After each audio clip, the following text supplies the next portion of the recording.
All right, let's begin.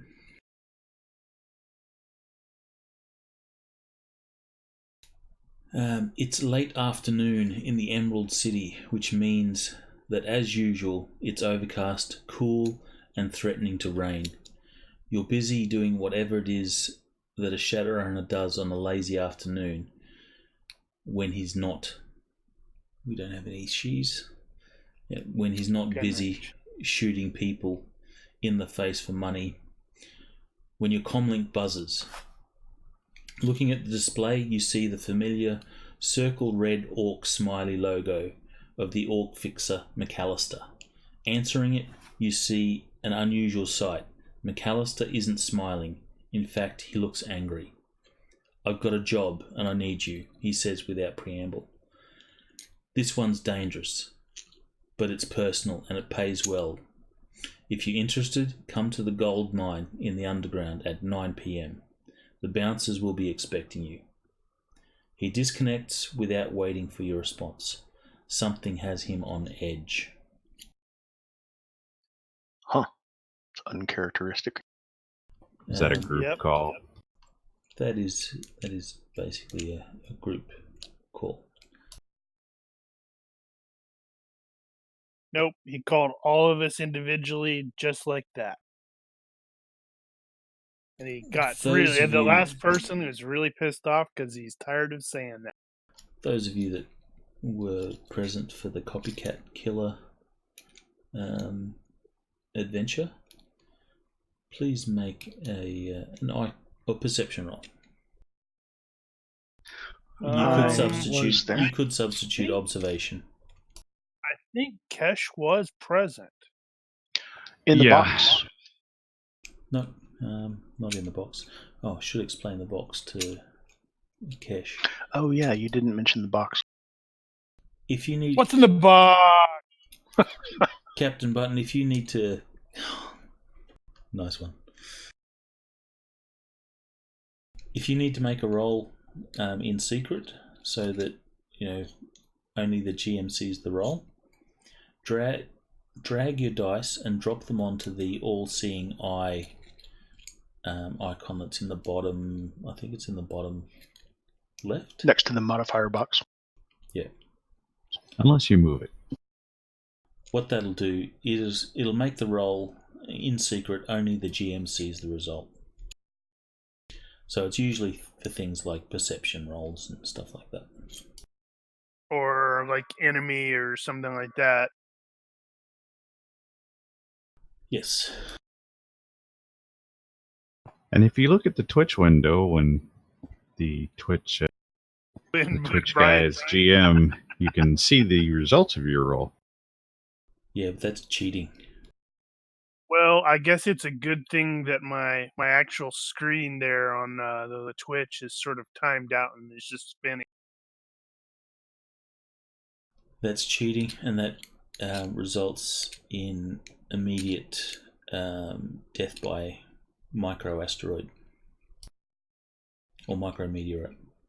Rocks fall, everybody dies. Yes, you did a secret strength roll.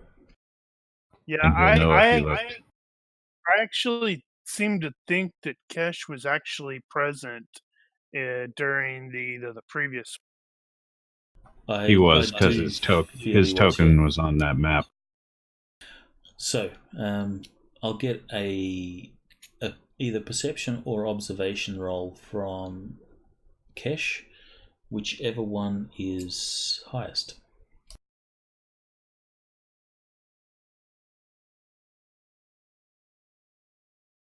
Observation being a skill that's available from the abilities tab.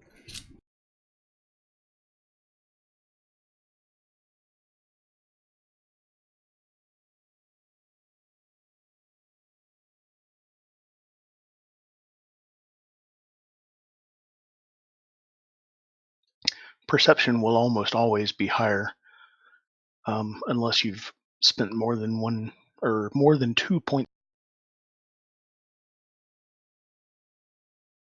Okay, those of you that succeed, which is everyone except for 57.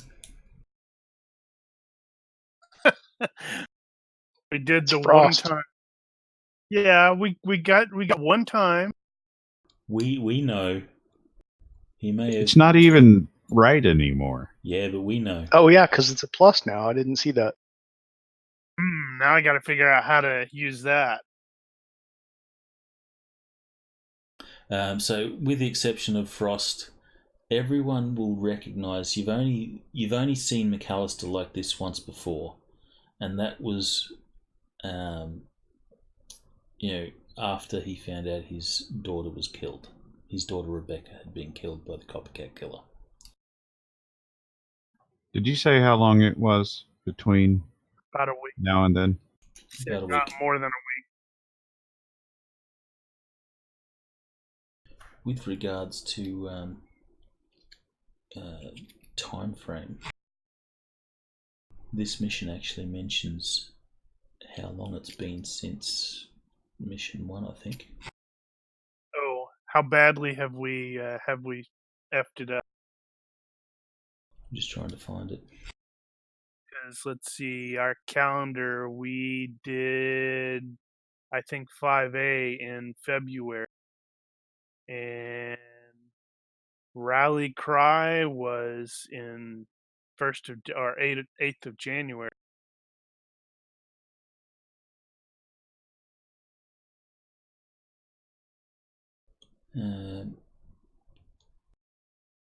So this mission takes place 3 months after the events of Hiding in the Dark, which was mission 1. That sounds about right. Okay, let's see. So if we're at best on the 19th, that would put the first one at about November sometime.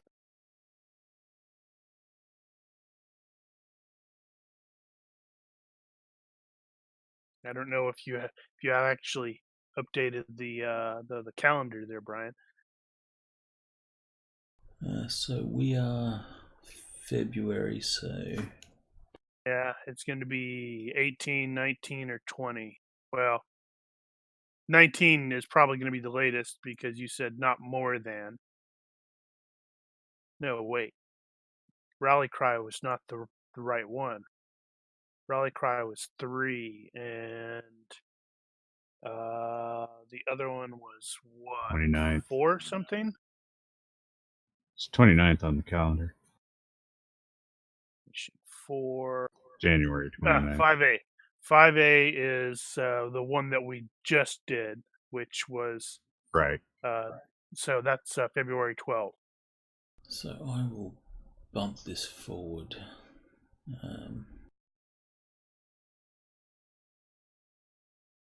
See, I was totally afraid it was going to say something like, it is October, or it is something, and we're like, oh, yeah, we're like half a year off. Because that's never happened to me before as GM. Never, ever, ever. Hand wave. All right, so you worked it out. It would be mid-November then. Oh, really? That we started. Oh, yeah, that we started. Right, yeah. I should put a note then. Actually, I can't go back that far. Can't? It doesn't let you go backwards? No, I had to scroll the date back. It's all good. I worked it out. I smart. So, downtime note. Yep. Would Frost be willing to hold a small item for Bookworm during downtimes in general? Is it a gremlin? Like a pinky ring or a pendant? Oh my god, he wants you to hold on to his penis ring. No, I said pinky. And that's not what I call it. What does it do? It's a power stone, but it can't recharge if it's near other power stones. So if I have depleted one, I'd like someone to take one home with them so that it will recharge without me having to not have the other ones on my person. Yeah, sure. I should be able to do that. Thanks. Because I've just kind of been hand waving that in the past, but I figured it might actually come up at some point. So whenever we meet up, I'll bring you your stones. Yep. Or, well, whichever one needed to be recharged. If it's more than one, they'd have to go to different people because they won't charge near each other.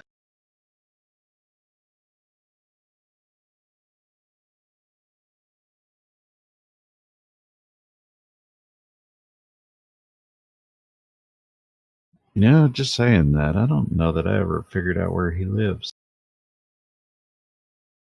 Or did I? No, that's right. It was, where the hell? I just added a log entry for the current mission, so you guys should all see that as well. So we're going to head to the Gold Nugget, I guess, because he didn't really give a time frame. Did he give a time? 9 p.m. Oh, my bad. Right.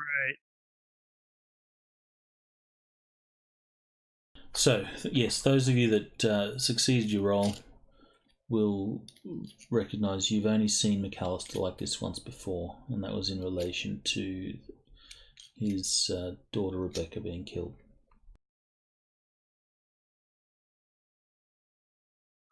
I'm going to go was the early previous mission. since it's 9 p. meeting and it's only afternoon. I'm just going to go early.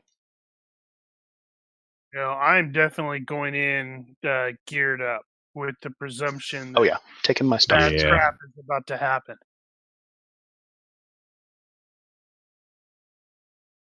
Alright, so I don't think you guys know any secret entrances to the underground. So if you're going through the public entrances... Don't they? Book and Frey do. Yeah.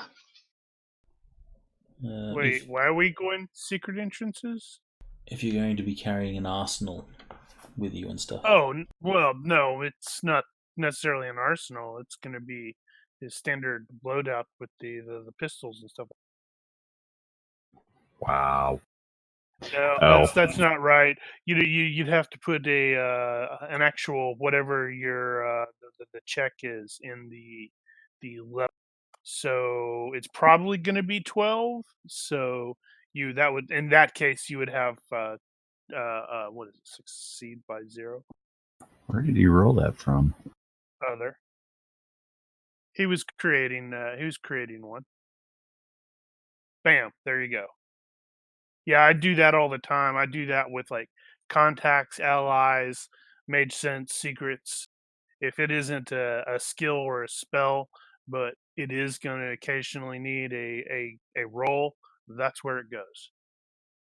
Anyone that has some sort of current affairs, Shadowrun, Underground, anything like that? I know some of us do. No, all I have is politics right now. I have a contact in the underground. Probably at some point.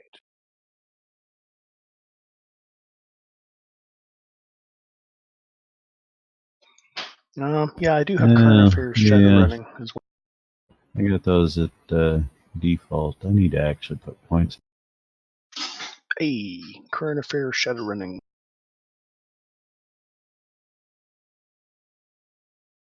Right. I was just remembering that I didn't put a lot of those in there because he's just now coming back into town, so he's still getting his feet back under him.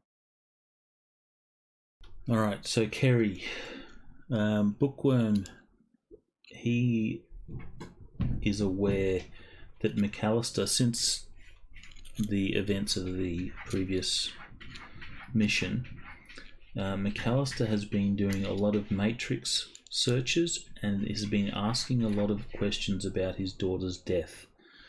But as far as you know, no one knows any details. Okay. Well, that doesn't seem like irrational behavior to me. Remind me how that ended. We captured Dude, the guy who actually killed him, or killed the Chrome guy. Delivered him to The a copycat. warehouse. Right. Okay. That was the dude in the trailer at the Right. that rundown compound thing. And I shot him with a grenade full of gas.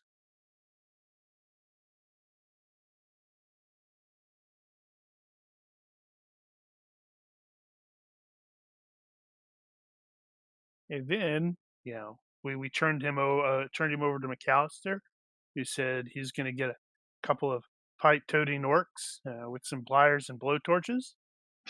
Oh yeah, and she had And been a we former went- student of Right. mine. Okay. No, because somebody put a bullet in his head. It was He was a woman. female.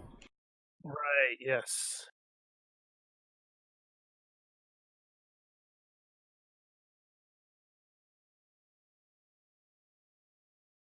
Right. So, you have just got word that MacCallister's been looking for details and stuff.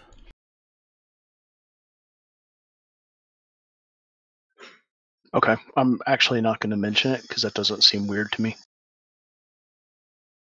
Unless it comes up after our meeting.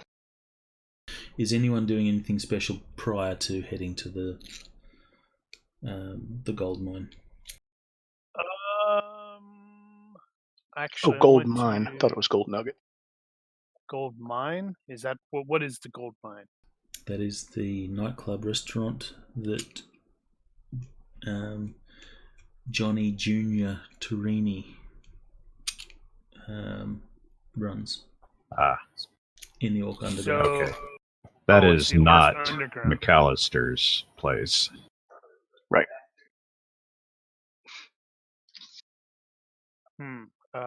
Okay.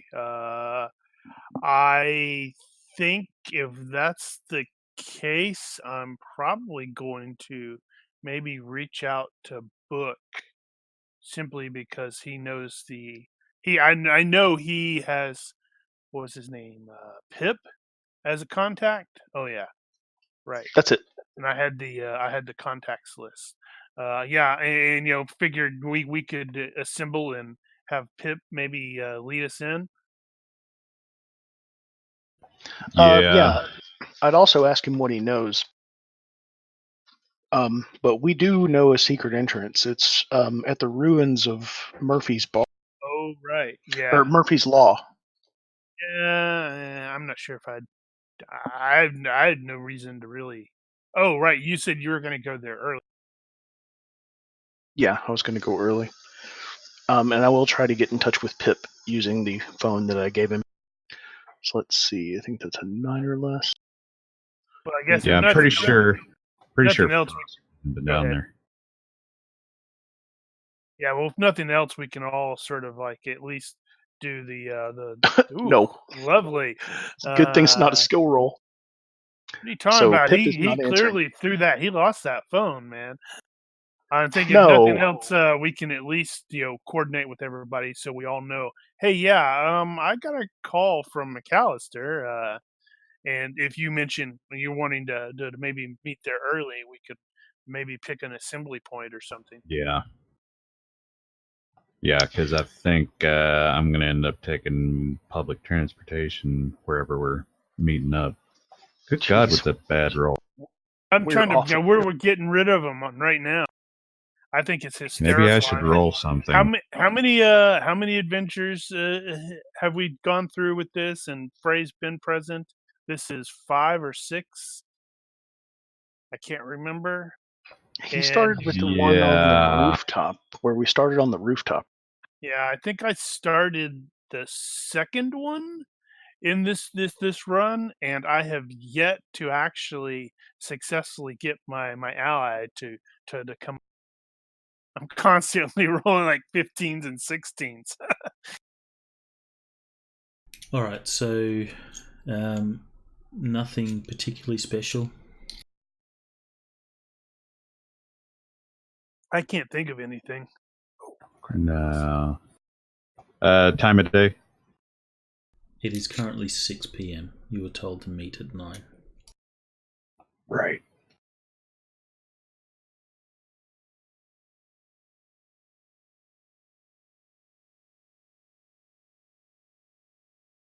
Well, it's probably going to take us until probably at least 8 to reach our rally point, because we're probably all over the All right, time for the next block text. Uh-oh, block text, guys. Brace yourselves. Watch your head. The Gold Mine is a restaurant and nightclub on the southwest side of the tourist highway, near the Big Rhino entrance. It resembles a simple natural cave entrance, flanked by a boutique shop on one side and a Cascade Ork souvenir stand on the other. A small stand is set up near the entrance to the bar, and a young Ork woman is handing out pamphlets promoting Prop 23, the up-and-coming vote to determine the legal status of the Ork Underground. You can see a bouncer standing just inside the entrance, and you're just about to approach when a crack of thunder rips through the tourist highway, and a tongue of flame and dust comes shooting out from the gold mine. Oh, crap. A wall of heat washes over you. For a moment it feels like an earthquake is rocking the underground, and there's a moment when it seems like maybe the entire roof would cave in. Everything settles down moments later, and there's an eerie silence throughout the tourist highway. Then the screams begin.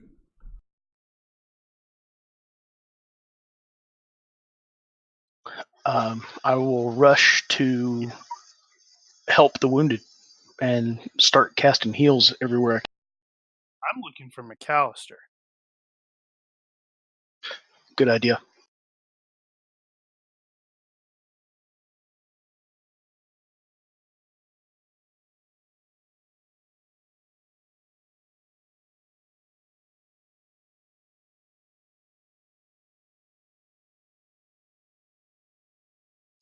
The gold mine explode.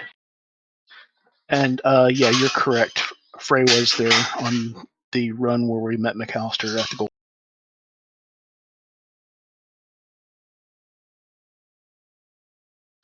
I've been taking notes.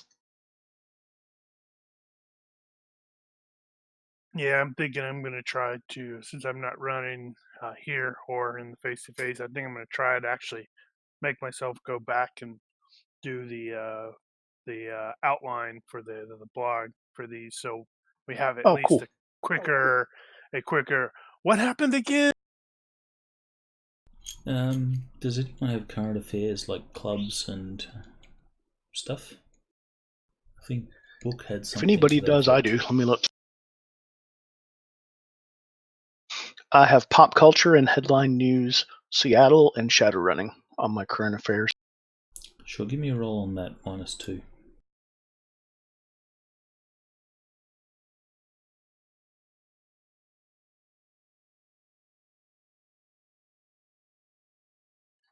Made it. You will also be aware that since the disappearance of Johnny Jr. Torini, which you know nothing about. Yeah.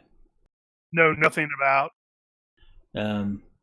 MacCallister bought the gold mine and has been using it as a base of operations.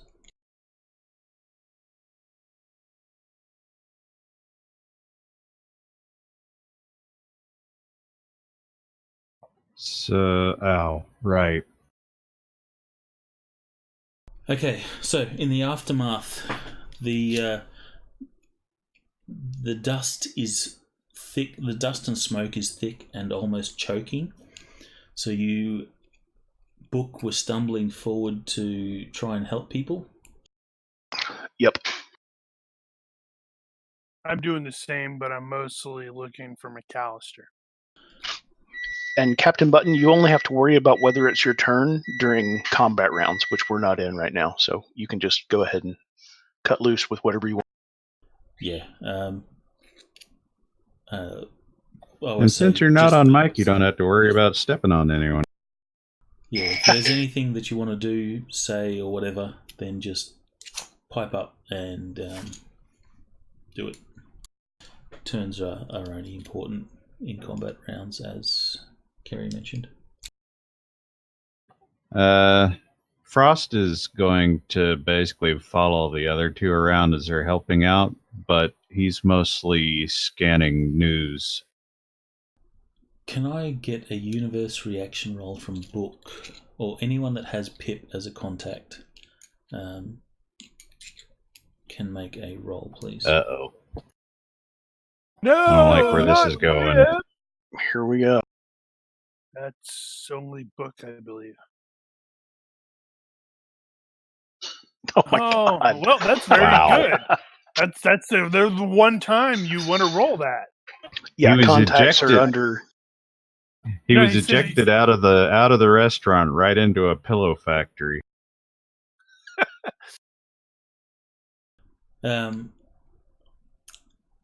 Pip will be turning up at the location with a Kahuna burger and a drink, and he'll be looking stunned as the explosion takes place.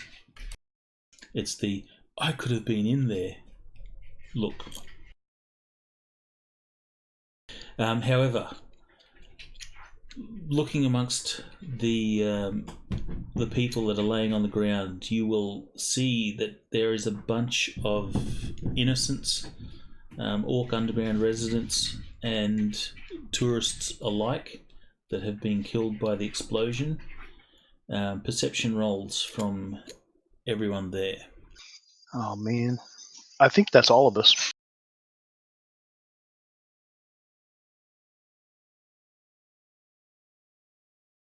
Well, sorry, I should say perception rolls from anyone that's rushing in to help and stuff. Got all the smoke in my face. Yeah, I think that was all four of us. Right, yeah. I forgot about that. That would have been, I don't know if that would have been any better. That would have been success by 0 for me. I forgot to add the infrared.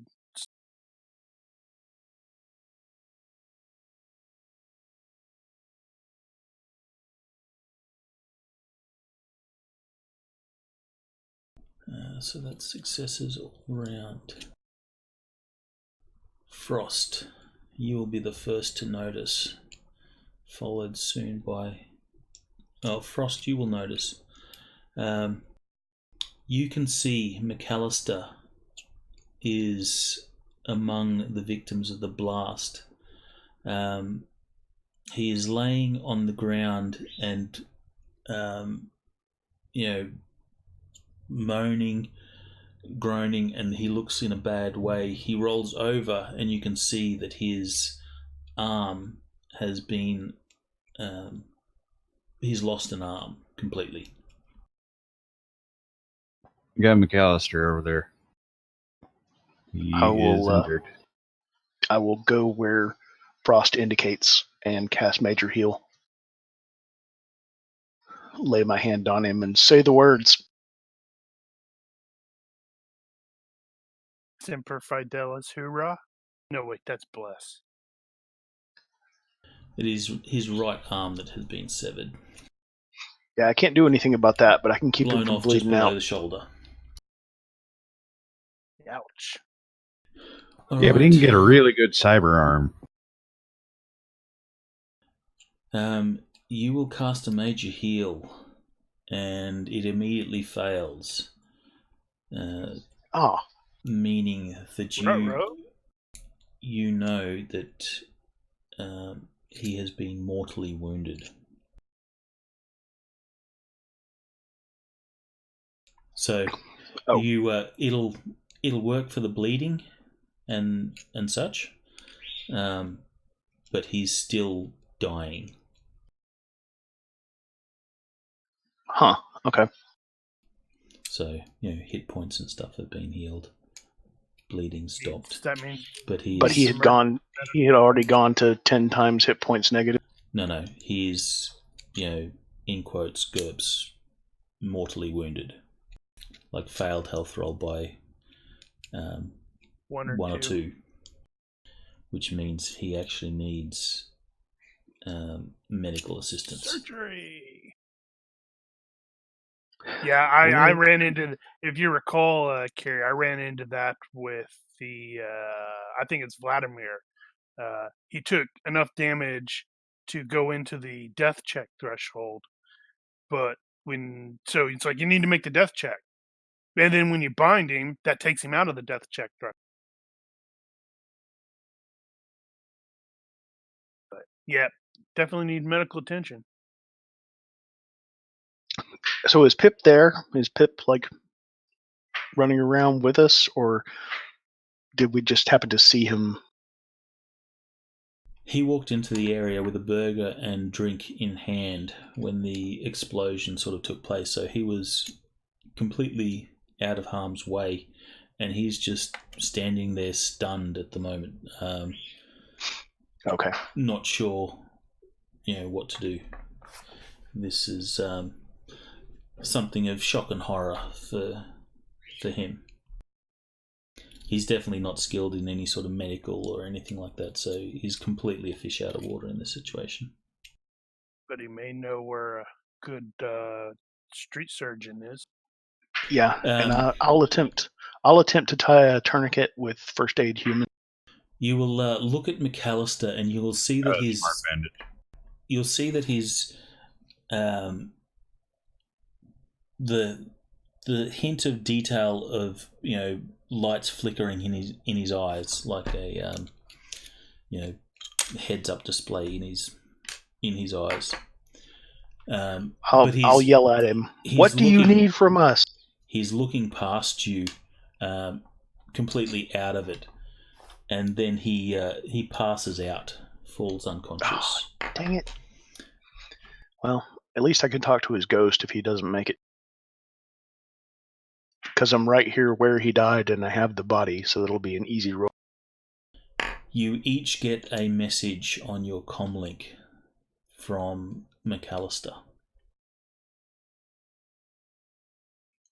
Dr. What? Street Doc, Narrows, East Side, call Tosh. Wow. Is the Narrows part of the Ork Underground? Yes. I'll yell for Pip. Pip, get over here. Oh no, not the Narrows. The Narrows are lost. We don't go there anymore. Yeah, it's been lost ever since that whole Batman thing. Oh, wrong world. Sorry.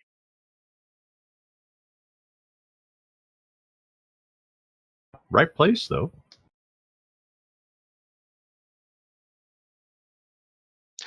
I guess the spell controlled the bleeding, so I don't really have to do a tourniquet. I didn't think about that. Anywho, does Pip come running? Okay. Does that shake Pip out of his stunned stupor?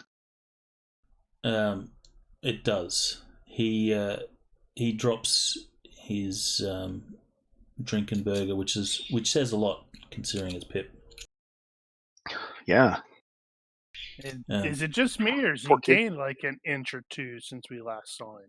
Yeah, there's more of Pip than there was before. Vertically and horizontally. I was going to say, is he actually putting on weight? Because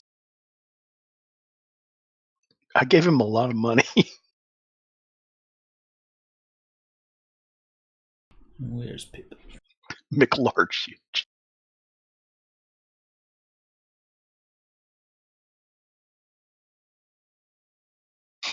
And Kesh was checking on the state of the place and the damage and whether there was a danger of fire spreading. That's MacCallister there for Pip and MacCallister. We need Daniel to Photoshop Pip, make him a little bit bigger and a little bit fatter. Just add a banana for scale and keep making it smaller every time. It doesn't have to matter. He could be like putting on nothing but muscle. He runs around a lot. Plus, he's not old enough for his metabolism to have crashed on him already.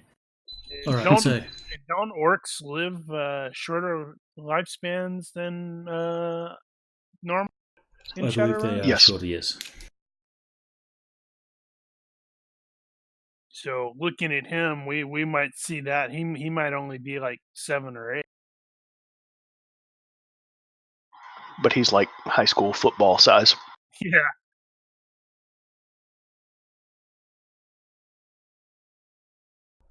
So, sorry, who was doing what? Kesh was checking on the state of the spreading of the fire. Frey was assisting with helping people since MacCallister's been found, and I was calling Pip over so that I can ask him about where Dr. What in the Narrows is, so we can get MacCallister there. And Frost was doing what? News. Still scanning the social media and whatnot, trying to find out anything else that's going on. All right, so you will see some mentions on the social medias. Something big just happened in the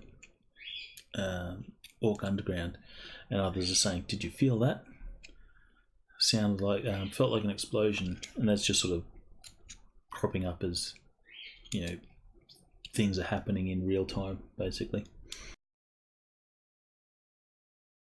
And then someone will mention, explosion in the Ork Underground. It was the gold mine in the underground has been destroyed, and some people saying, hundreds of people dead everywhere. It's carnage. Did you find out if anybody was claiming responsibility? Yeah, I was about to ask. Anybody claiming responsibility? No other incidents at the same time? No one's claiming responsibilities, but then there's a whole bunch of people, posting. This is caused by A gang, B gang, C gang, for whatever reasons. All of which your experience tells you they're just wild speculation. Anybody posting curiously,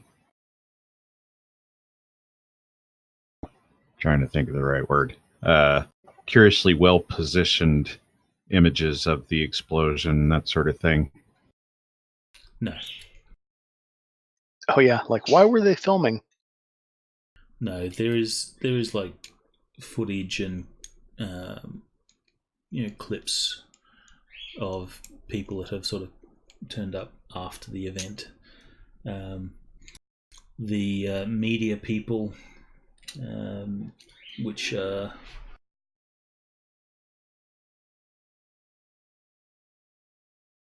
me find their names.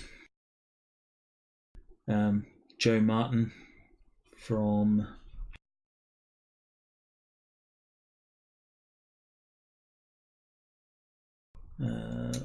which one was he? Newsnet Seattle. He's started a live broadcast trying to cover the event, and he's basically just pulling feeds from social media as people are posting it, trying to describe what's happening, or at least cover the event. And also Athena Titopoulos from KSAF is also doing a Matrix broadcast of stuff that's happening, and she's speculating as to who it might be. The assumption is that it was a deliberate attack. It wasn't like an accidental gas explosion or anything like that. Those are the reporters we blew off. And some they're speculating that it's related to the Prop 23 and all the stuff that's happening as a result of that. Athena will exclaim that while she doesn't know who's behind it, she speculates that Humanist Polyclub definitely had their hands in it.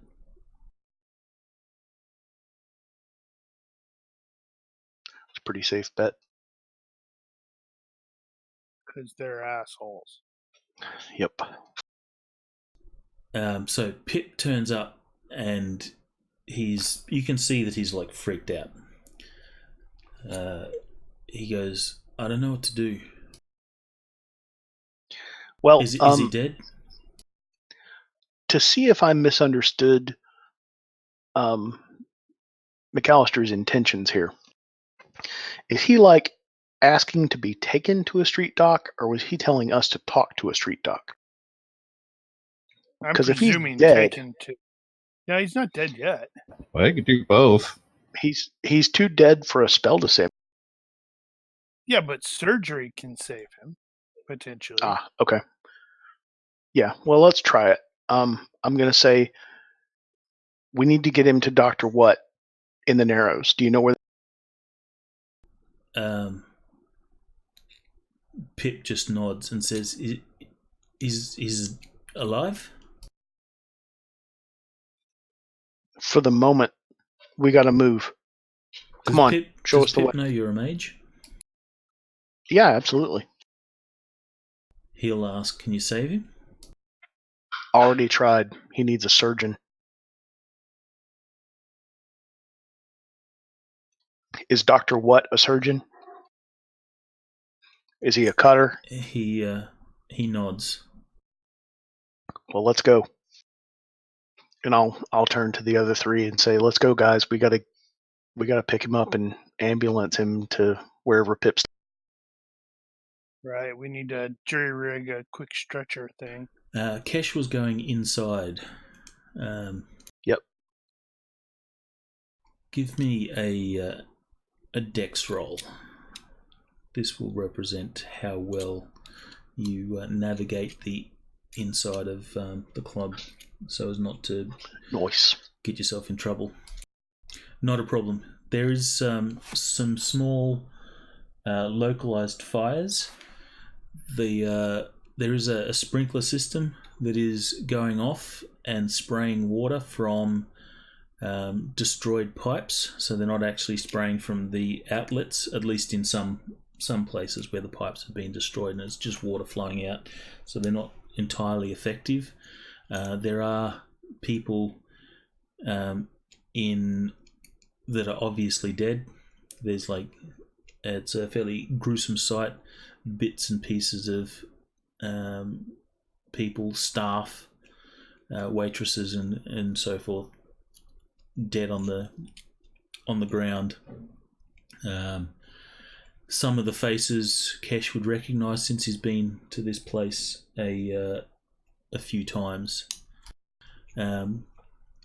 Give me a universe reaction roll. So main tab, the reaction sub tab, just roll the dice.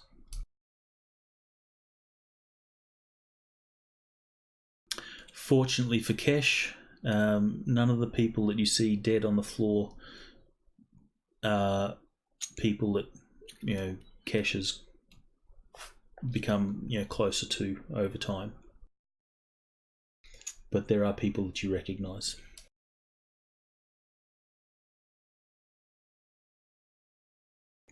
If Kesh has some sort of explosives skill, or maybe forensics, you're welcome to make a roll. Otherwise, you can roll on default.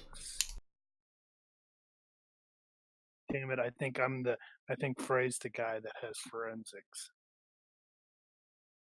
Well, Kesh is going to know that. He knew you were a ex-cop or whatever, so he might call you. I don't know how much you guys know about what Frey. It's not like he runs around and advertises it. Alright, so you can make an IQ -5 roll. Default. But he probably would at least be aware that the capabilities that everybody has.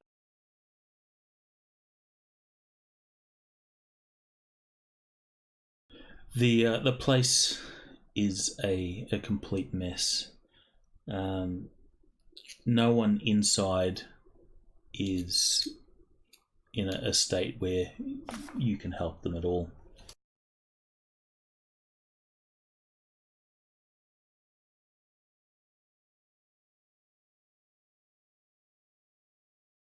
Is there anything else that Kesh is going to be doing inside?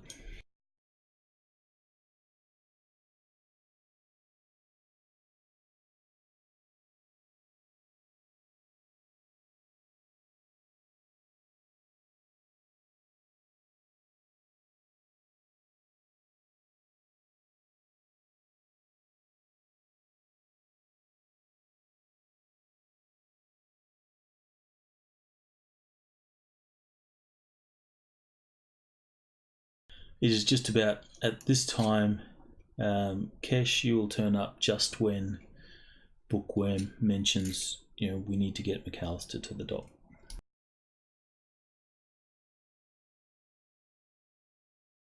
Right.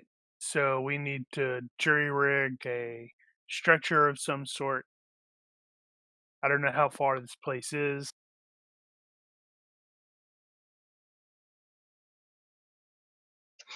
Ask Pip. He's standing there.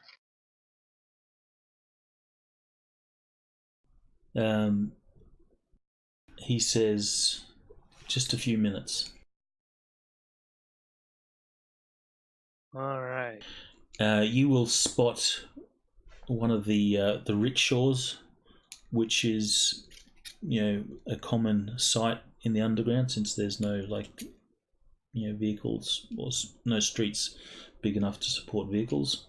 You'll see a rickshaw that's been turned over on its side from the blast. I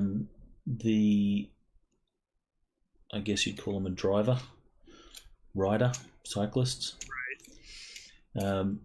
Is propped up against the wall, and you can see that he's nursing an arm, which is dripping blood off the end of his fingers, caused from a shrapnel wound.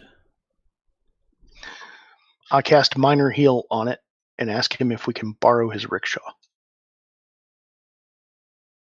Point out we're taking MacCallister to the dock, because isn't MacCallister like a local celebrity?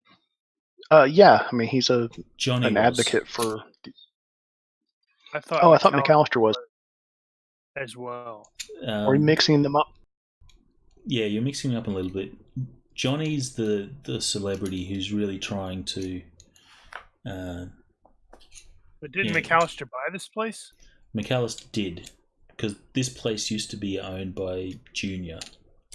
Remember, and Junior disappeared. So Junior is now just Torini. Johnny, yeah. I don't know who this Junior person is you keep referring to. Yes, that's right. Well, at any rate, I'll heal him and then ask him for a favor. Junior's dead. It wasn't me. I wasn't involved. Can't remember. How did you kill him? Did you use the body? I don't know. Right. I'll have to go back and listen to the videos. I don't recall. Yeah, there was the body option. There was a dead guy that was involved. Yeah, I think there was the body double that you handed over to the Night Yeah. Hound. Because I still have him as a contact, and I have a favor from him as an advantage. Yeah, he's definitely alive. But I just think in lieu of payment. Yeah, I think you took the body double off, and said that he was dead. Anyway,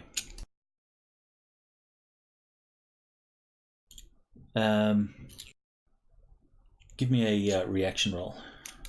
Add +4 since you minor healed him.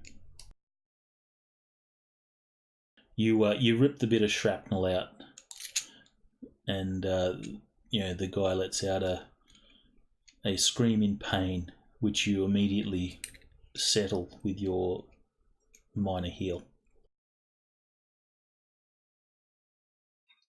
Hey. Upon asking if you can use his rickshaw, he just says, yeah, go ahead. We'll bring it back here. Thanks. You lift up MacCallister's body and place it on the rickshaw, and Pip starts leading the way. You push the rickshaw. While we're en route, I'll go ahead and make the call to Tosh since I have him as a contact. Nice. Yeah, you need to meet us here. MacCallister's been critically injured.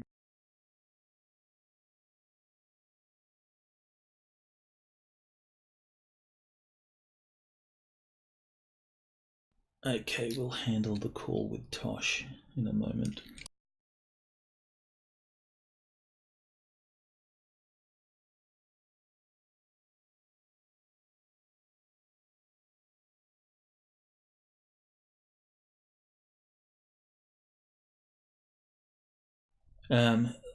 So as you're rushing down these narrow streets following Pip, in his unconscious in and out of consciousness state, MacCallister will be muttering things like, what you mean train's coming, Johnny? Bugs, get 'em off. This is for Rebecca. Frag off and die, you painted up dandelion eater. And that's basically just delirium. I'll try not to take that personally. Yeah, I just have to ignore that stuff.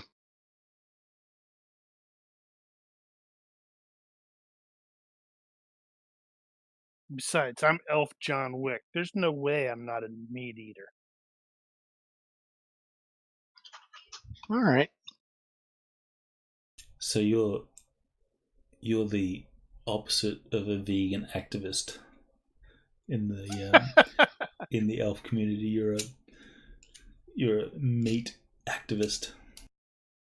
They're like, oh, so do you want this salad? It's like, no, I want some bacon. Yeah, you're arguing for elves are supposed to eat meat. That's why we have teeth like this. Well, we have teeth.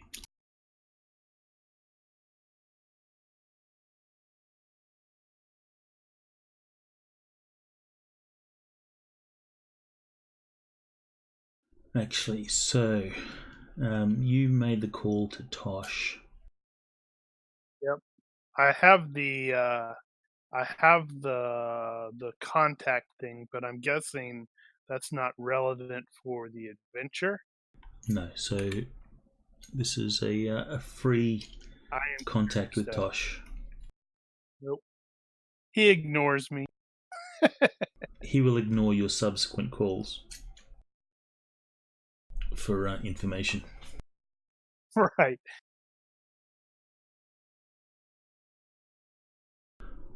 All right, so Tosh will answer.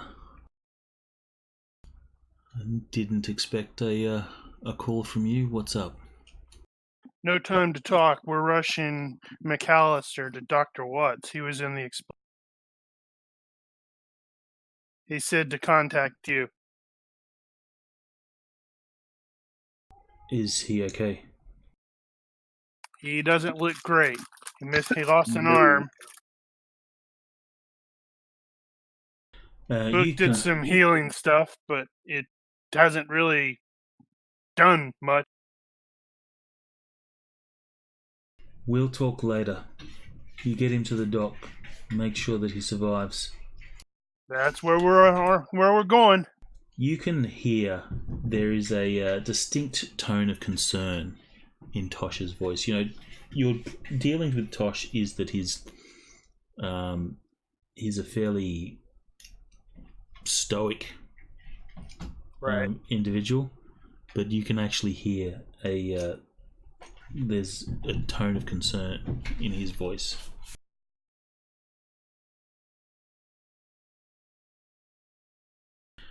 And he says, let me know how he goes. Will do.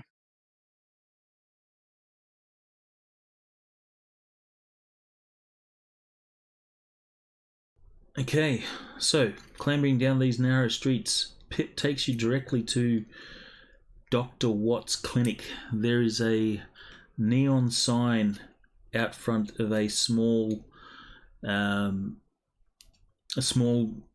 of storefront with a door that leads off to the side, and on that door it says Dr. Watt. You knock, or Pip will knock, and he'll start shouting, Dr. Watt, quick! The door will open, and you will see an orc.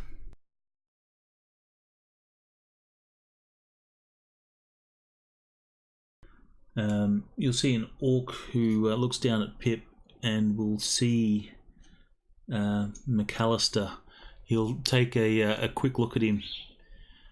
He'll see that there's no sort of, most of the major damage was fixed up in the heel. He'll say, what's his problem? He's missing an arm. He lost too much blood before I got to him. He needs medical assistance. And I'll, snap my fingers in the air and show pretty lights so that he knows what I'm talking about when I said I...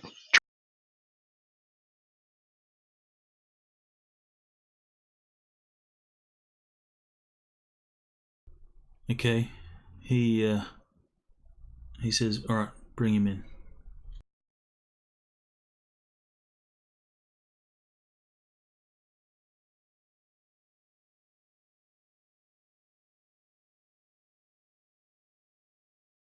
Well, I guess we bring him in. Yes, we do.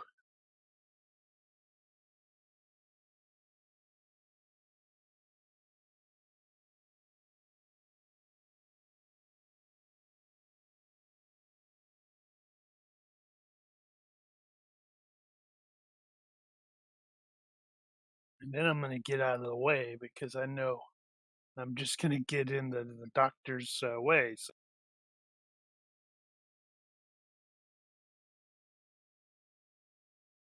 Well, this is... Now I'm confused on the time. Because there's a line in the notes here that says... yeah, that's weird. No, you can't just say that without actually finishing it. Just leave that line out. Don't worry about it. I'm curious the author what it didn't is. expect us to go early.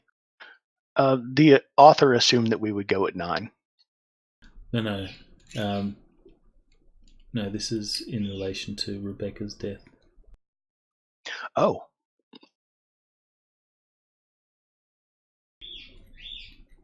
Yeah, it says here, Tosh will give you the scoop on Rebecca MacCallister's murder the previous year and MacCallister's hunt for the killers.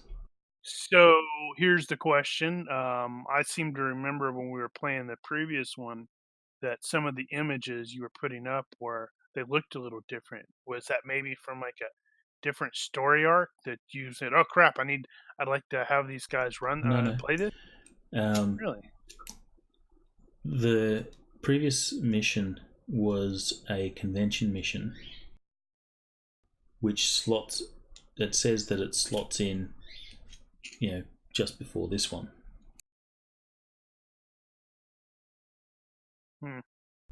But in another spot, it actually says that the Silver Platter takes place 3 months after the events of Hiding in the Dark.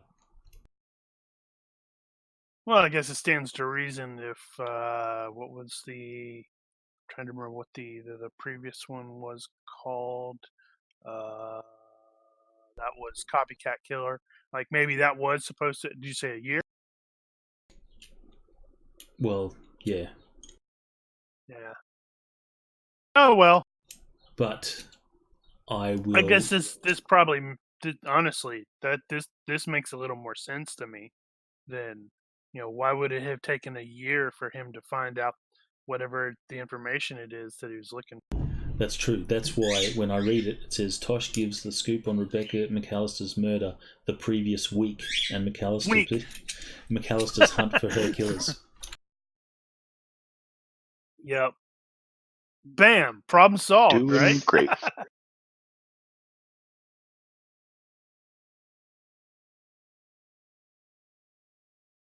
The Narrows reminds you a lot of the Barrens. If the Barrens were nothing but creaky old tunnels that never saw light of day. Somehow, that makes the rotting refuse and the wretched homeless that clutter the Narrows all that more terrible. Grimy hands clutch at you as you move past, some begging for food, money, and drugs, while others can only make incoherent moaning noises at you. The numerous tunnels of the Narrows occasionally converge into larger caverns where food and aid shelters are set up. Near one shelter, St. Mary's is a small, unmarked, windowless black building set against the cavern wall.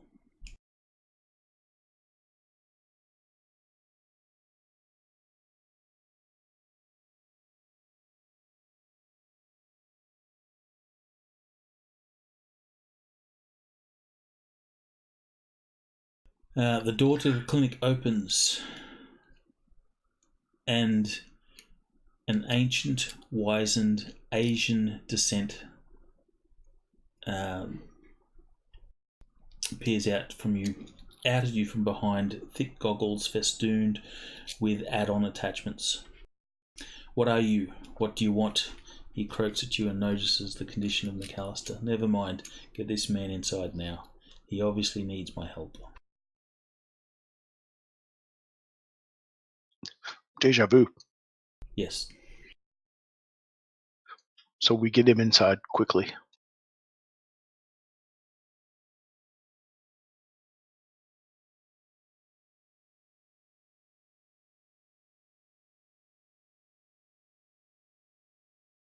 Oh, and also, I am going to hand Pip a certified cred stick with 200 nuyen on it and say, can you run this rickshaw back where it goes? Good thinking. You hand him the cred stick with the 200. Scratch off the 200 nuyen off your character sheet. Yep. I'm taking it off. You can see that Pip is conflicted. He really wants to stay, but then it's 200 creds or 200 nuyen. Yeah, that's a lot of burgers. By the way, I haven't been following the chat, so if there's anything in chat that I need to be aware of, just let me know. It's inside baseball stuff, not directly related. Cool.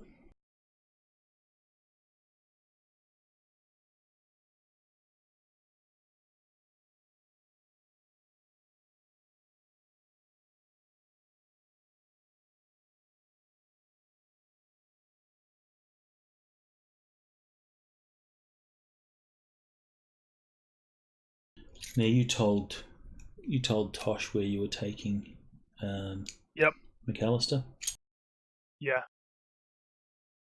All right, so he said the doc's name. That's true. I just did say the doc's name. I'm presuming he can figure out who that is. all Or right, where he's at. The doc will sticking up on what looks to be a stainless steel autopsy type bed where the blood drains through a small drain into a catchment.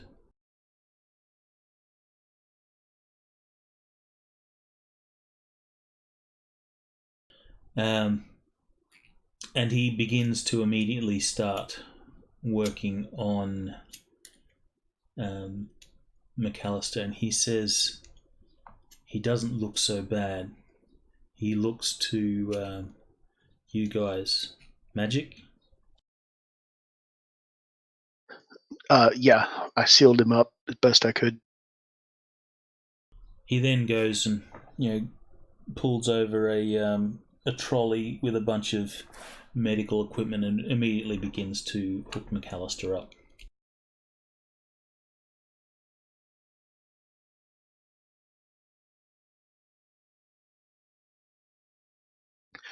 But he was beyond the reach of art.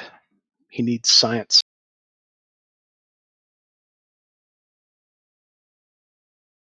The doc sort of just nods, half ignoring you, going about his stuff.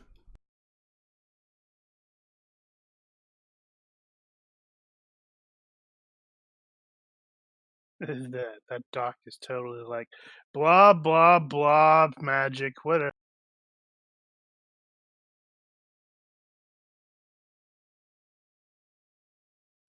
Any of you guys doing anything while the doc's doing his thing? I'm getting out of the way. Yeah, watching, staying out of the way.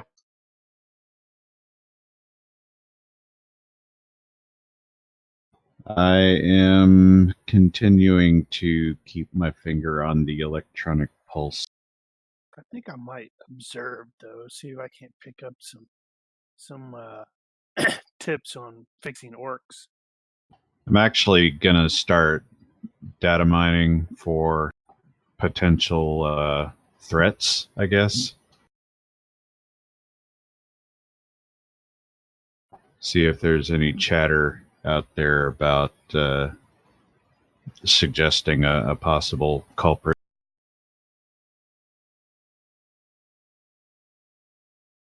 Look into some of the dark web places.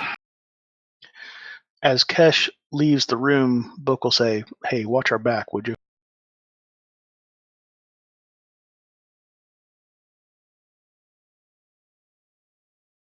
All right, later. Tosh stomps into the clinic, ducking low to avoid scraping his horns on the low ceiling.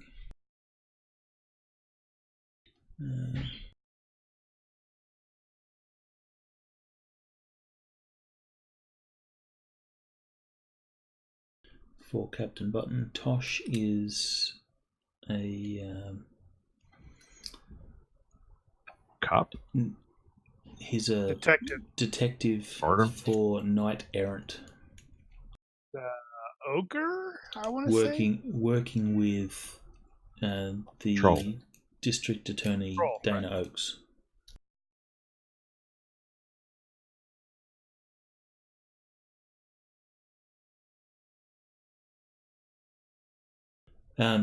So to avoid scraping his horns on low ceiling, he ignores you and heads over to where Dr. Watt is hovering over MacCallister, monitoring the orc's vital signs. How is he? Tosh rumbles. What? The street doc looks up, startled. Who are you? Doesn't matter, I suppose. You mean the patient? He's doing fine. It was a close thing, though. Massive head trauma, internal bleeding, severe burns, not to mention losing one limb. And his other arm was a close thing. The doc will sort of, briefly glance over at Book. Probably would have died if it wasn't for the spellcaster.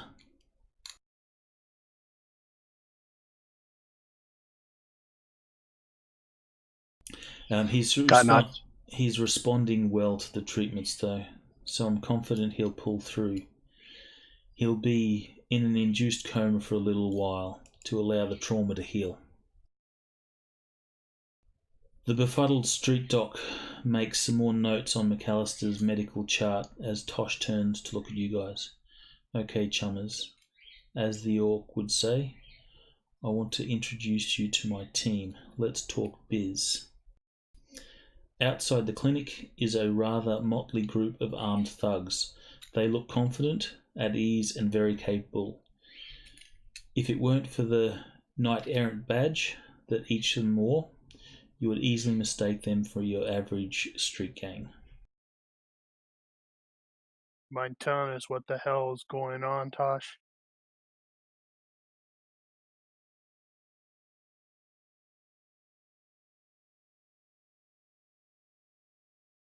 My photo picture.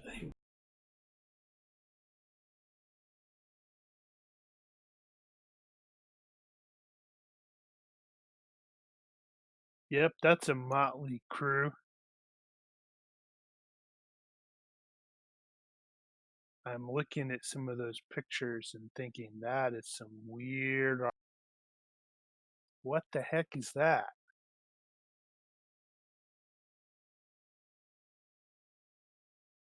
I'm gonna say dwarf. Yeah, I'd probably go with dwarf. You brought friends.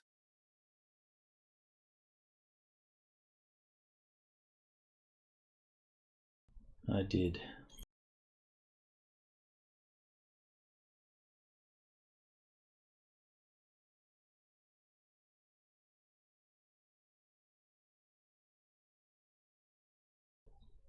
As you guys are leaving, the doc will also he'll also say, remember, 2,500. Yeah. Here you go. I'll transfer him 2,500 off of the certified. I guess MacCallister could pay you back later. I am making a note.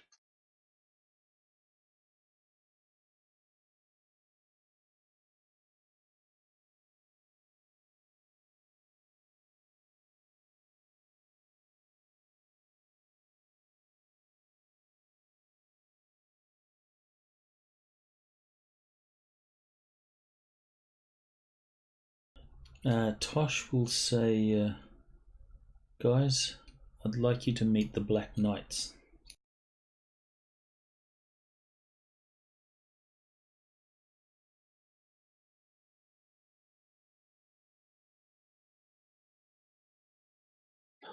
What do they do?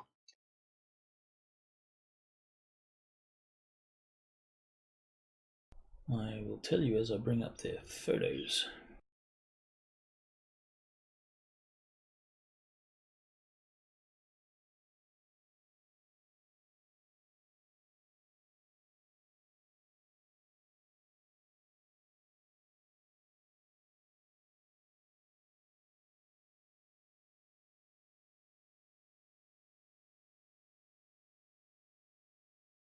Is that Kniggets or night times?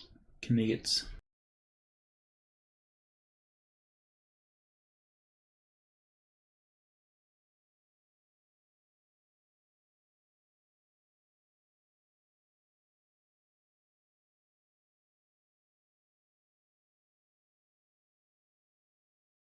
As long as they don't run around shouting knee.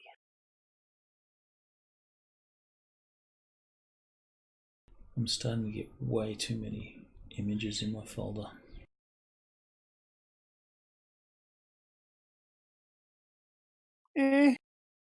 Just have to make sure you set them up right. You know what? It needs subfolders. Yeah, Well, subfolders one is of good. the I always started cleaning it out after I've moved on from a particular campaign or something. There is. I should actually do each of them as an extension or a module which you load. And I'm Yeah, I thought about that.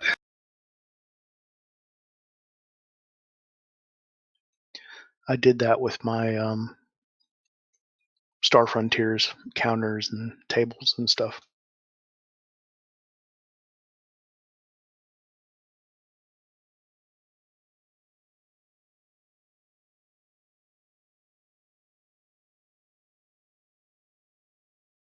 All right. So the first.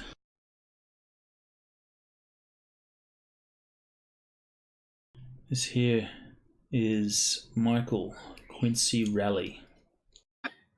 Did you actually cut those out of that image? No, they're actually part of or were they provided that way? They're pre-cut that way, which is basically just cut from the image. Yeah. That was lazy. Sloppy.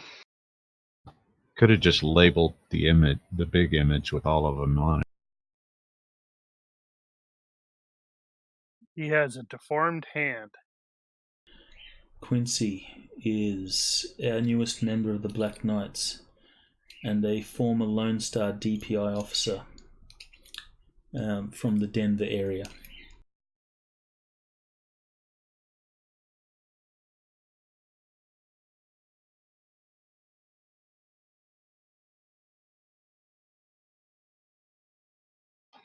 Denver. That was one source book I never got.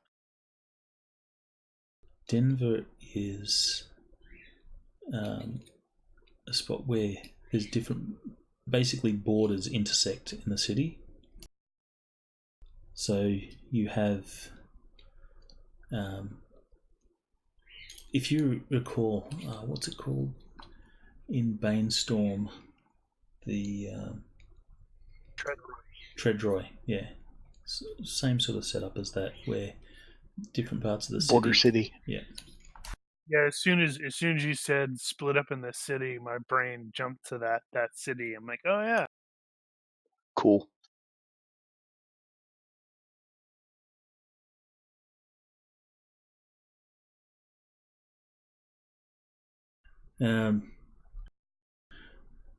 This here, Richard Ironheart Garfield, ex-army,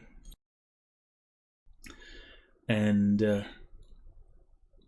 considers himself to be something of an adept.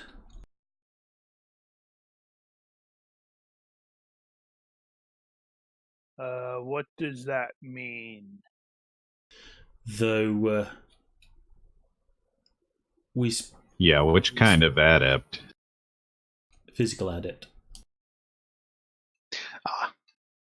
So he's a like sword or fist kind of guy. No, he's like Ditch. He enhances his physical. So he's dead. Attribute. Not like wow, too soon. I'm sorry. Technically, Frey is a gunslinger adept. Okay.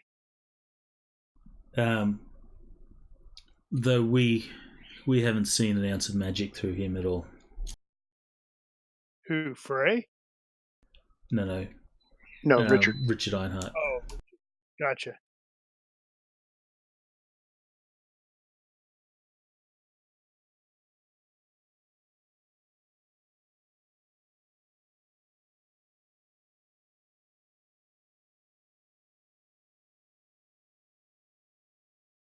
Let's see. And what was the glasses again? Michael Quincy. Michael. Yeah, but what was his name's on the image? Oh. He was former Lone Star DPI officer. I don't know what DPI is. So we got an ex-cop, ex-soldier. What does that mean? Yeah, what's DPI? No idea. Could be Lone Star Denver police investigator, maybe.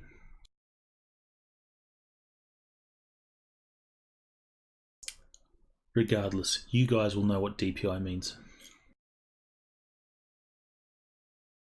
Okay, but what's his speciality in this case? Is he like a shooter? Is he a stealth guy? Is he a hacker? Is he a cast? Investigator? If you ask, he has spell ability. But he's a police investigator. So like a forensic mage, maybe. So the next one.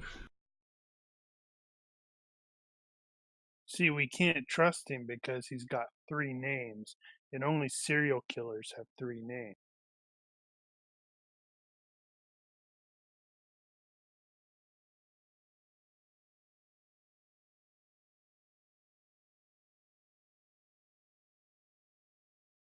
This here is Tina Arashi.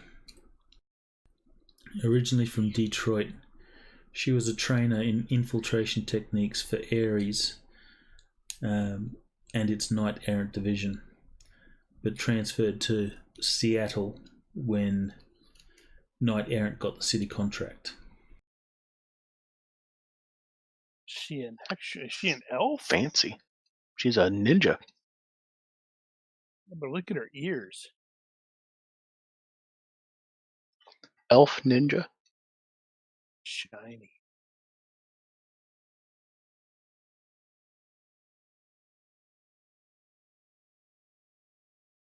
I keep forgetting that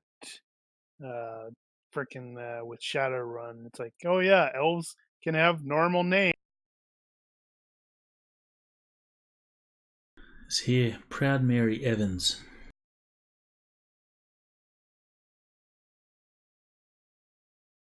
She's not exactly pretty. Actually, Tosh will say that. She's not exactly pretty, but she's tough and smart.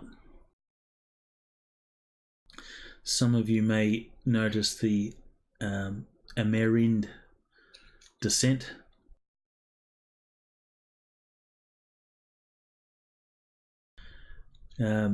Mary is a career officer who moved over from Lone Star when Knight Errant took over the city contract.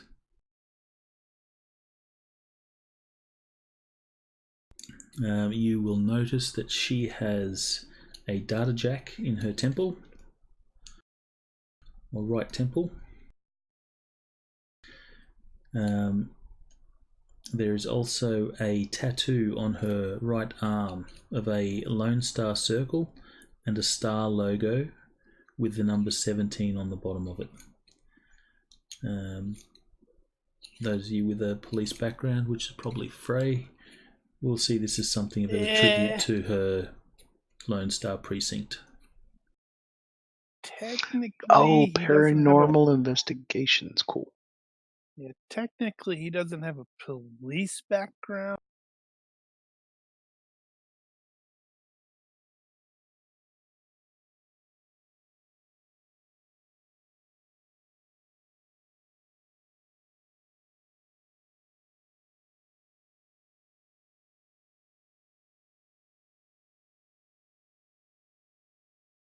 And the last. This here is Michael Tagger O'Reilly.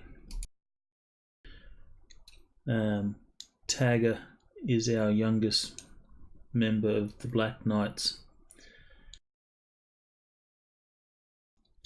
He's a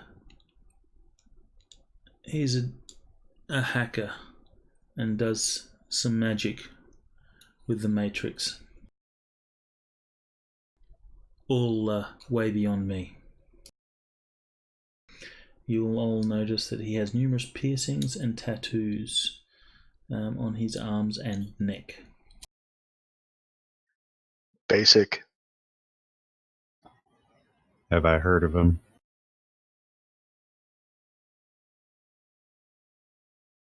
Oh yeah, current affairs Shadowrunners.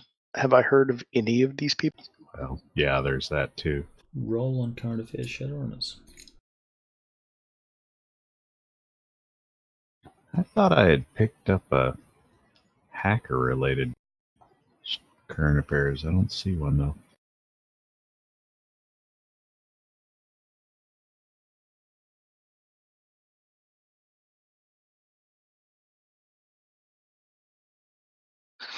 If they are Shadowrunners, I get a +1 on reaction rolls to them. We all do, actually. Yep. I Except don't. maybe Cash? I think Oh. it's just Frey and Book. Okay. Since I'm a noob. Yeah. Alright, so Richard or Ironheart, you will have heard of. He's been in Seattle for a long time. Well, guy nod for him then. And he has a reputation as a Shadowrunner.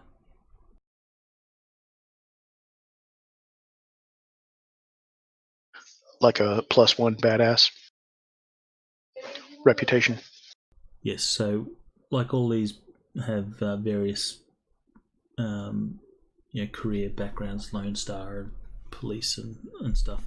He actually has a Shadowrunner history. Got it.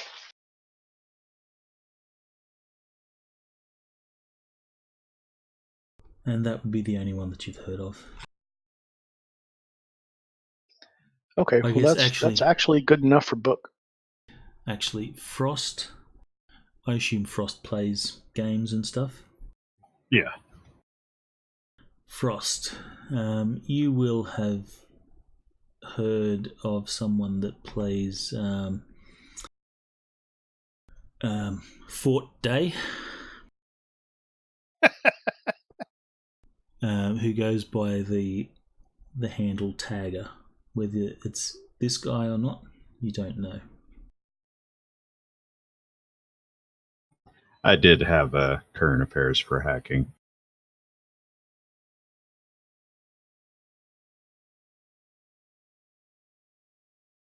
Okay, then you will have heard of him.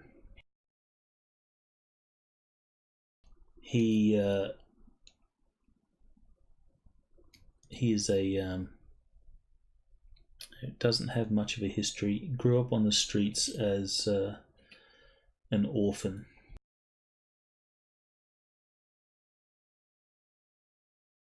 Well, I'll be sure to say you're the tagger that did the noodle incident job.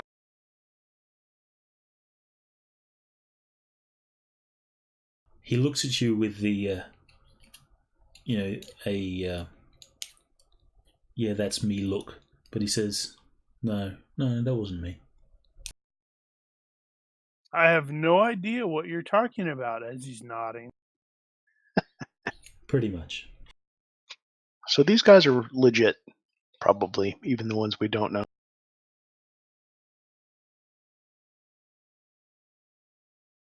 Funny how that works.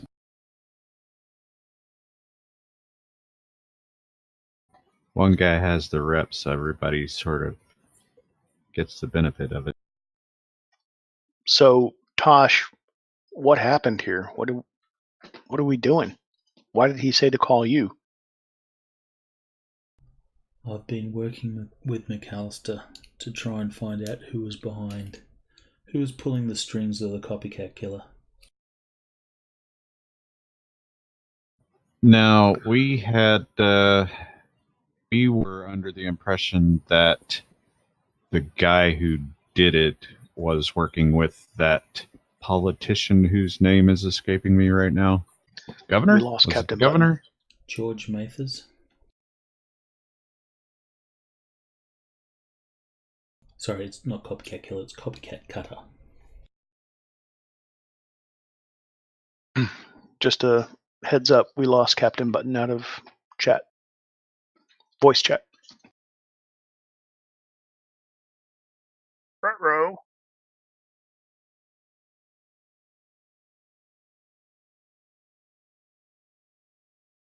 His browser may have timed out. He's still on He's still in. Still on Twitch. Oh, did he? Yeah, he came back. Welcome back.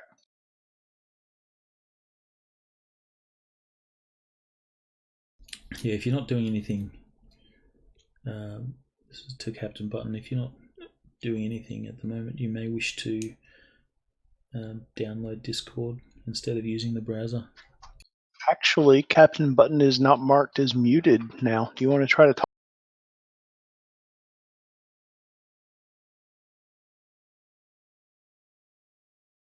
That's interesting. Not getting anything. But you don't have the mute icon anymore. Well, I guess that's something. But now he installed the app, but now he can't hear. Well, crap. That'll just be a matter of setting up. Well, the in my audio case, I inputs. had to fiddle around with the devices and pick one that actually output. Do you guys want to take 5 while he gets that set up? Yeah, let's do that. We can take I 5. could use a It's bio. a good time for take a break. All right, so taking 5. Taking a break.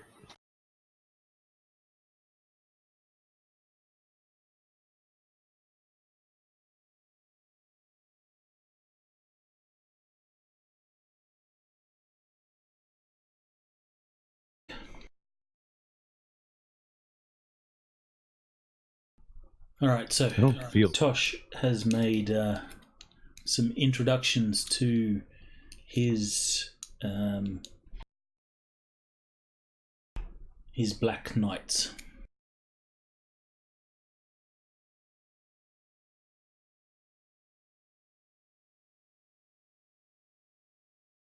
Right.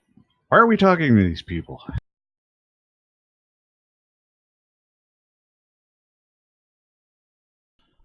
He says, aside from the more or less obvious here, that we're about to be working with them somehow.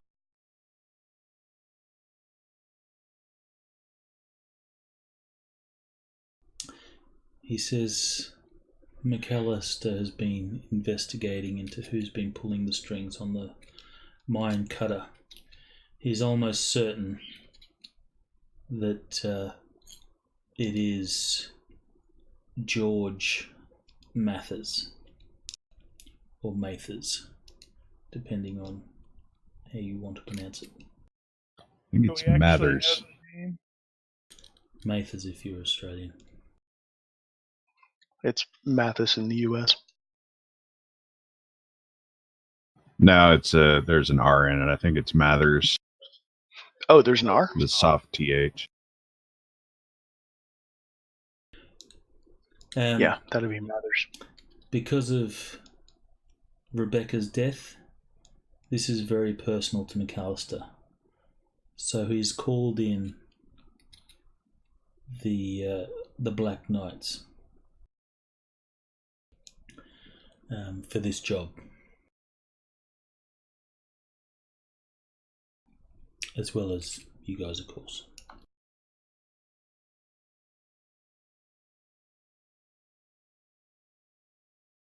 So Right. is this a So team what up, or are we doing separate jobs? You'll be working together on this one. Wow. I'm not a cop on this one.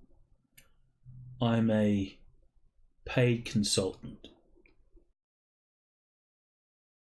Right, And you'll so- notice he doesn't have his cop badge around his neck.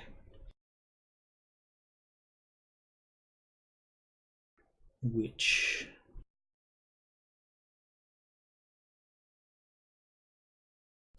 you've always seen him wearing.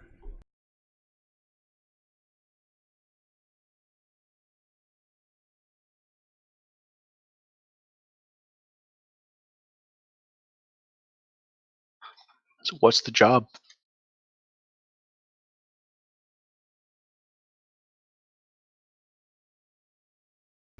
I've never dealt with Mathers, and all my information has come through MacCallister and just some offhand public knowledge. We need to find some evidence that links Mathers to Rebecca's death. Then I can move in and capture him alive.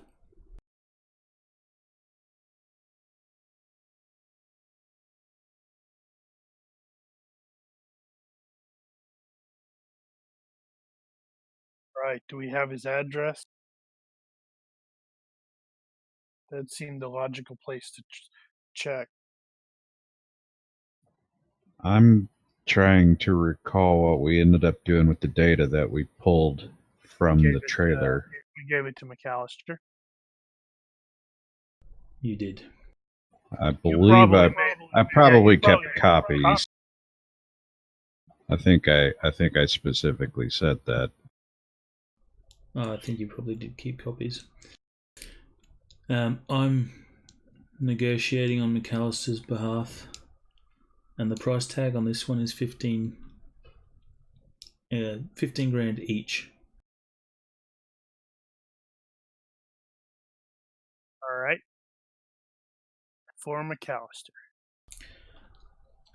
Plus 2,500 for the dock here, which I already paid out of pocket.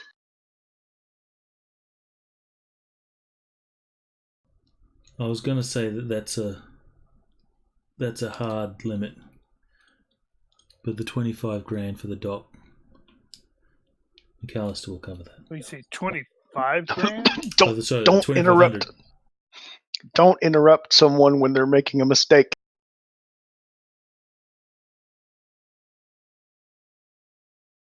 All right, fine, 2,500.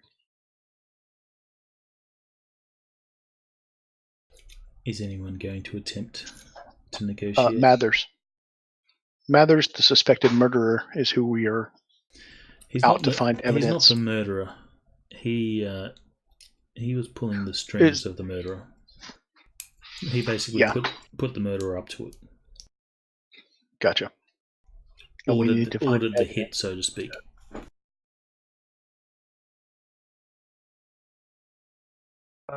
Yeah, I have no skills in negotiation. I'm not even sure if I would bother trying to merchant it up. It's important. Well, we don't know what we're actually doing here yet, aside from just gathering data. It's important that Mathers is alive.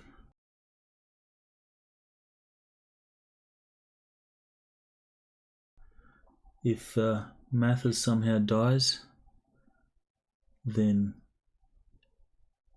you're only getting paid half.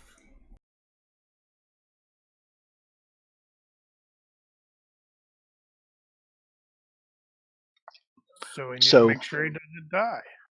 Well, I mean, I was thinking the opposite. So translation, we're getting paid 7,500 apiece to kill him, and if we happen to be able to bring him in, we get double. I like that. Sort of a glass half whatever you want. Half empty, half full. Mathers has a rather nice pad on 2112 Rush Street in Bellevue.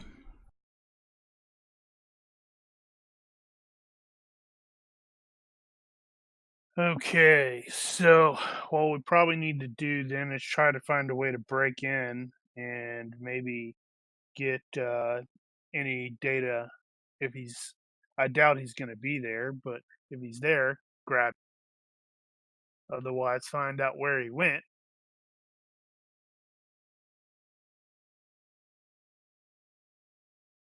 Bellevue is, I'm trying to remember, that's the high-end part of town? Yeah, very high-end. Okay, so that's going to be, it's going to have pretty good security then. Yeah, we'll have to have a low profile, no visible weapons. No, we were there for that other politician that we forced at the rally. I think we picked him up in Bellevue. Yes, I don't recall his name. That guy.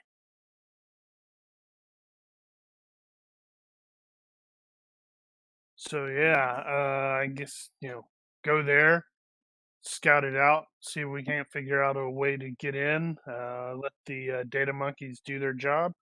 If he's not there, if he is there, we'll just grab him. Sounds great.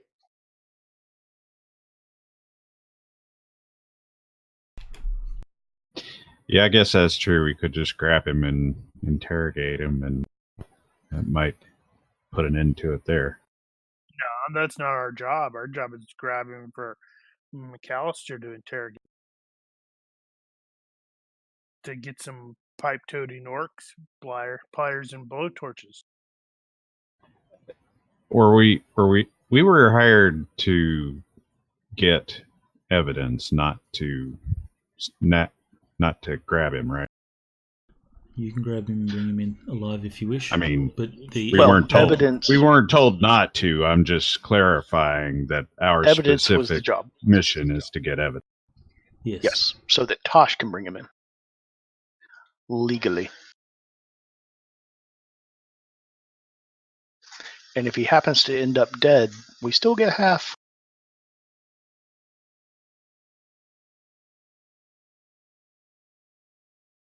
So we need to. What do we know about this location? I'm gonna totally look at Frost for that. Presuming he's already like jumping into the interwebs and bringing up like Google Earth equivalent, so you have at least an idea of what the location looks. I don't have to. I used to live down the street. Huh. I will file that in my. That's interesting.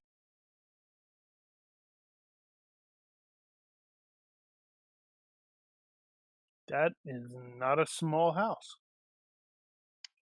No. I wonder what's going to happen to it after this dude dies. Wonder how much it'll cost. Either fire or explosion, I think. I don't want it to explode. You know, if it remains intact, I want to potentially buy it. All right, so I still predict either fire or explosion. I'm not debating. That's probably the most likely scenarios. So Tagger, Hacker Man. Oh God, he's going to hack time. He's going to hack time. He will pull up this information. It's going to be a race to see which one brings it up first. Hammer Frost.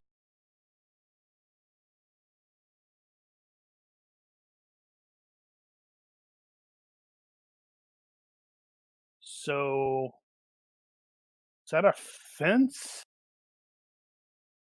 It looks like a fence.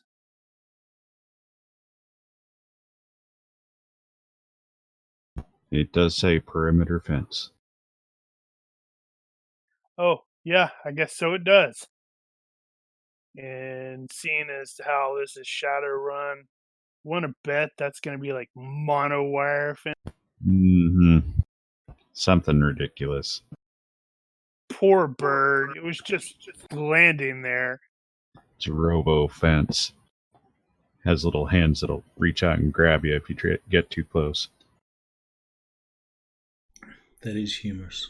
A bird landing on a monowire fence would just fall in half.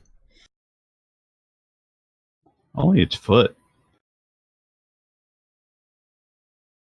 Well, if it comes a in lot for of a little landing, bird fingers. If it comes in for a landing, it'll have its feet extended, but its feet won't stop. So it'll keep going through the wire. Okay, so what do we know about this dude? You can certainly try some contacts to see what information you can dig up from contacts on Mathers. You may also streetwise as well.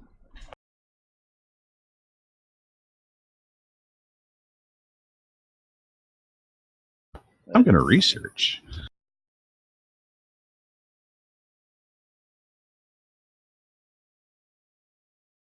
Because that's what I do. Keep this on the down low, so I think I'm probably not going to use my contact.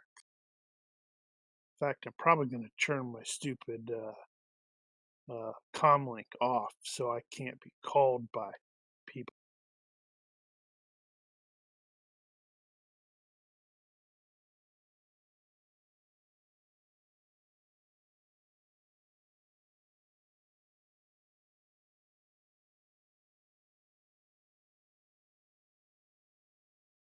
Yes, you can start at full fatigue and full health. You've had plenty of time to heal up if you were injured. And you've been resting for a while the doc's been doing his thing.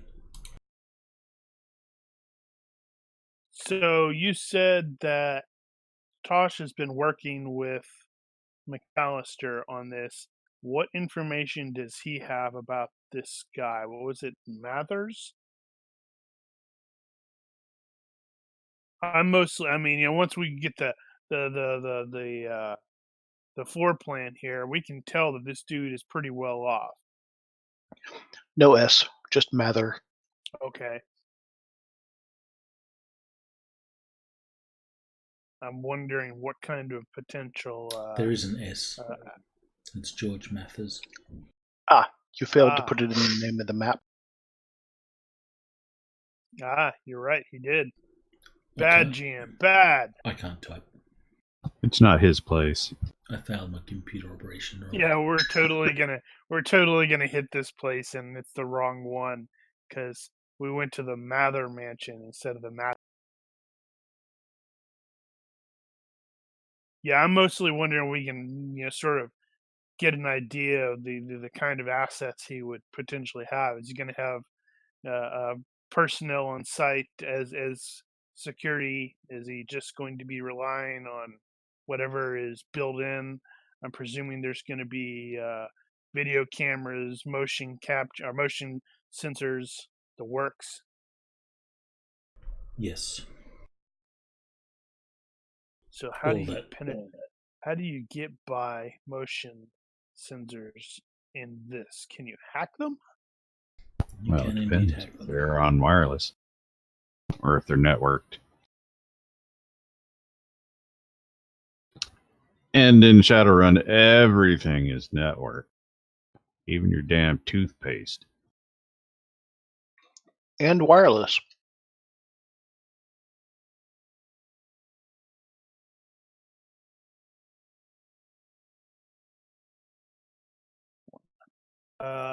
Yeah. So Daniel, you said you were doing research. Yeah. You should do research.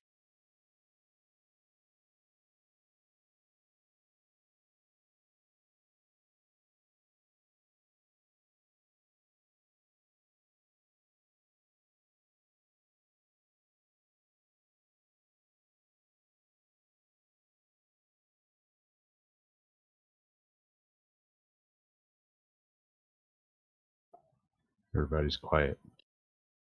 Yep. Waiting for you I was waiting for your research. Hey, GM didn't say make a roll. Make a roll. GM wants me to make a roll. Does he want to roll for the time? Are we going to do the action 2 thing there? For the time? Yeah, time it takes. It's D6 hours in Sure. action 2. I think we had that discussion before. So the question, are we in a hurry right now? I don't think so. We're not in a hurry, so I'm gonna. Maybe. I mean, if he knows people are looking for him, then did we have potentially? How would he know that? Did he specify a deadline? Do we have a deadline, or is this just get it done? This is just get it done. Okay. I'm gonna go 2 times. So for the +1, which will be 2d6 on the time. Oh my God, you're like multiple days. No, it's 5 hours. So that gets me the +1.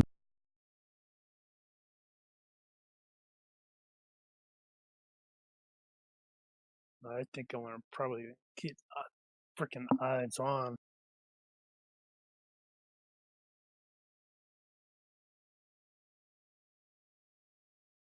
They spelled perimeter wrong.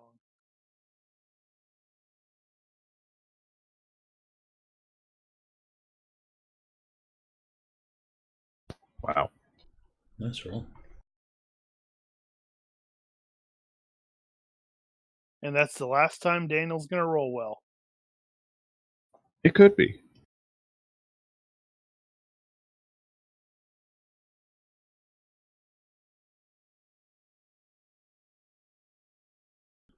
Okay.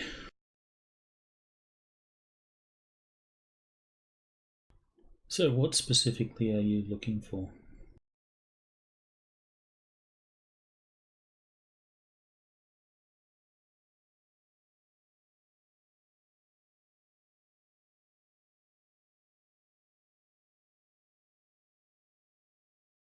Daniel?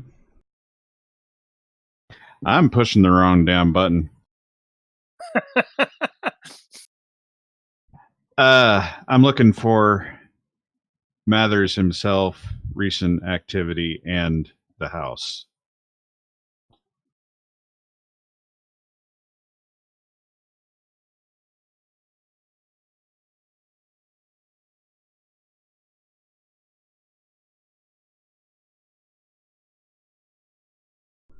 Okay.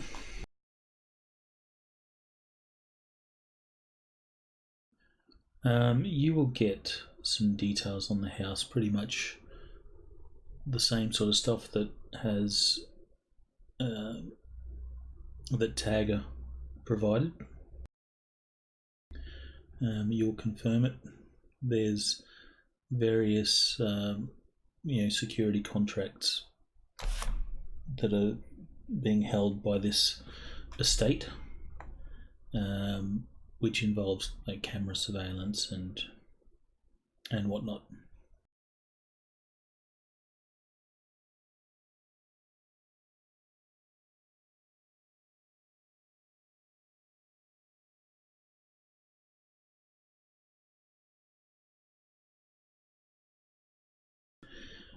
It is off-site surveillance. So the cameras and all that sort of stuff are being monitored off-site.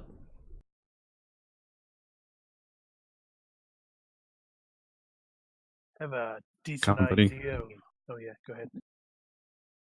Yeah, I'm presuming we got the company name and all that. You will have the company name. It's not mentioned in any of the notes, so you are welcome to make up your own. Good and cheap security. That seems unlikely.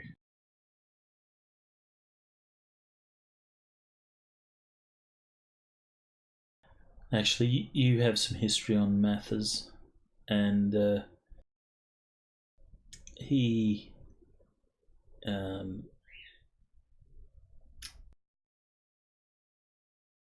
he was a middle manager with Fuji Cyber, one of their security divisions. So it stands to reason that the contract that he has for his place is through the Fuji Cyber security division, one of their little offshoot companies. Unless he left in a bad, with a bad record with.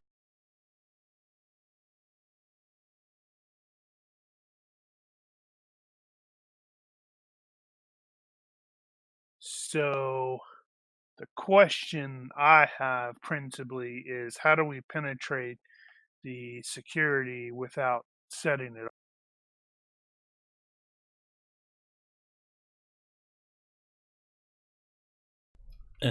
Tagger will say. We have a ninja.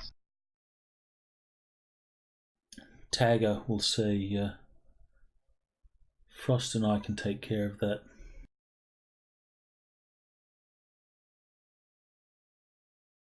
We can at least blind them.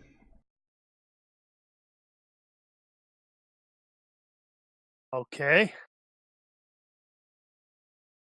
But the question then is, how long is it going to, if you blind them, how long is it going to take their security to respond? We won't have very much time. And this is not a small house.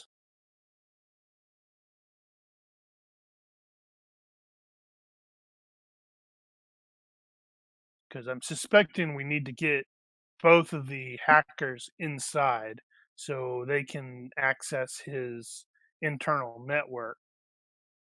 Well, not necessarily. Their security is being monitored off-site, so we don't have to get in the house to deal with their security. But to access any internal network that he may have, because It may we're be going connected for to the intel. same system.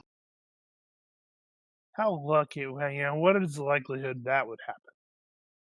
I mean, highly, since everything is wired and everything is wireless.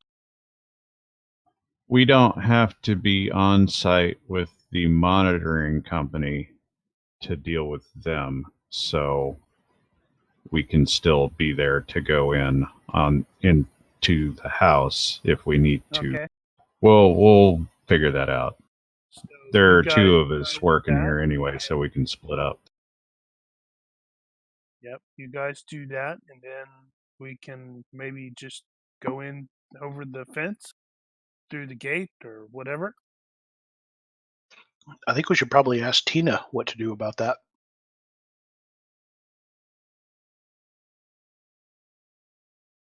She will. She'll rattle off some ways that you can deal with any sort of physical security. How you're going to bypass, locks and so forth. The main issue is setting off an alarm that will alert the security company, which will mean we have X number of minutes to extract ourselves, or complete the mission and extract ourselves. If Tagger and Frost can block any alarm messages, then we'll have a little bit longer.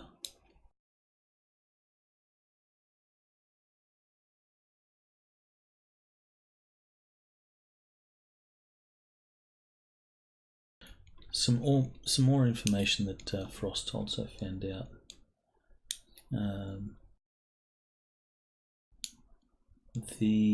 It appears that Mathers has been laying the foundation for something of a political influence, maybe even a political career, whatever. You know that he is a staunch supporter of the polyclubs, Humanus being one of them.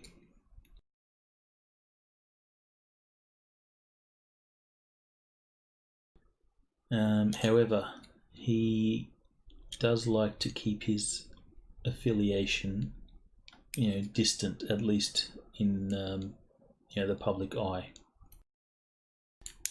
He obviously realizes that it would be, politically bad.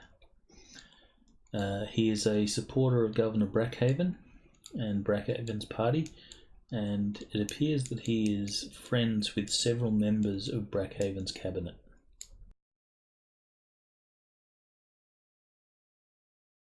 Was that the connection? I think we dealt with that last time. Yes.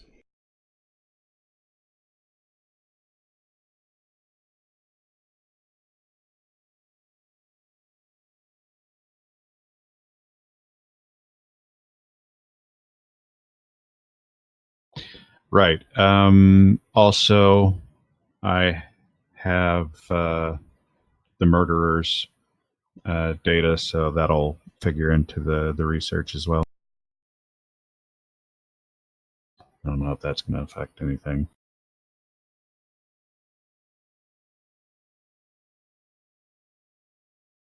Well, a succeed by 8.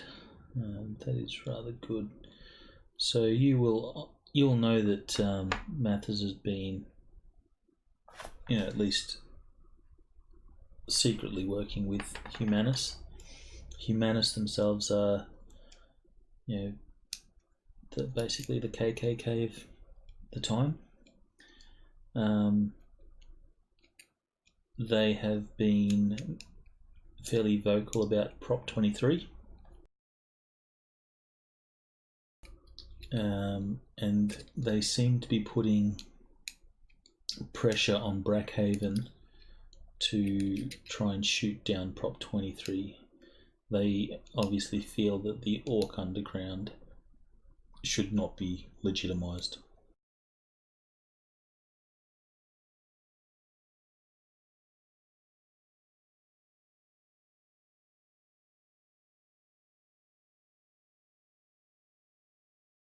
All right. Well, I guess there's nothing to it but do it.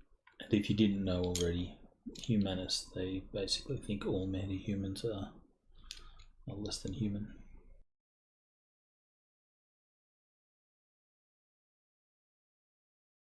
F them.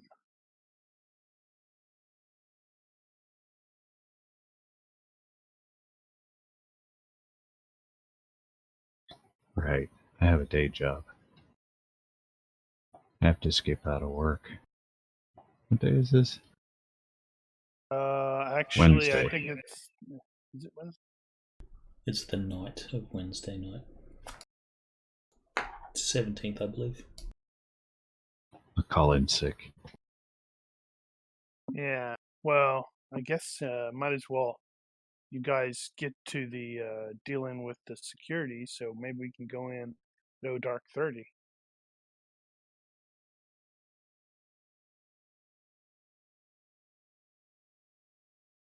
Yeah, let's see. So I'm going to be wrapping up around 03.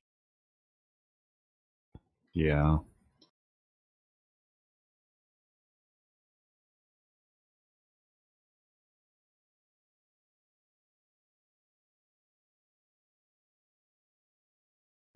Who has...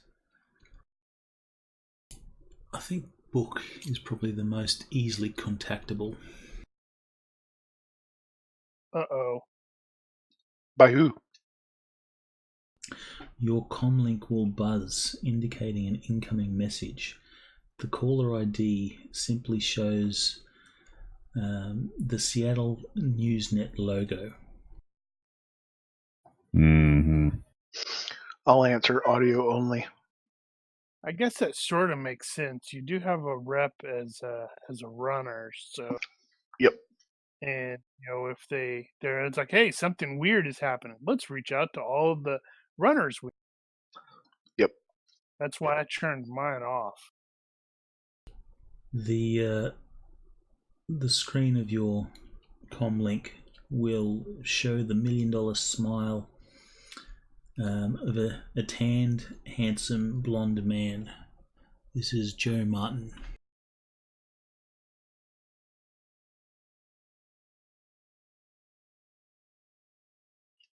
What you want?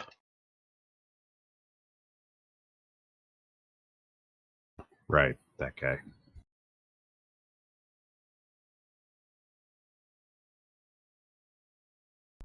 He says, Joe Martin, Newsnet, but you know that already. I got a scoop that you might have seen some action down the Ork Underground this evening, up close and personal. I'm looking for sources on who knows what's going on. If you're interested, let me know. I'm looking for exclusive reports and standard rates apply.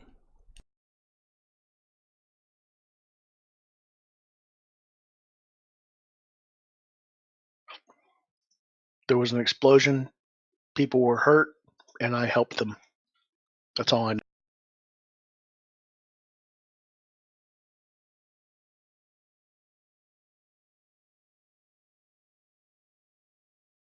That is technically the only first-hand information you have.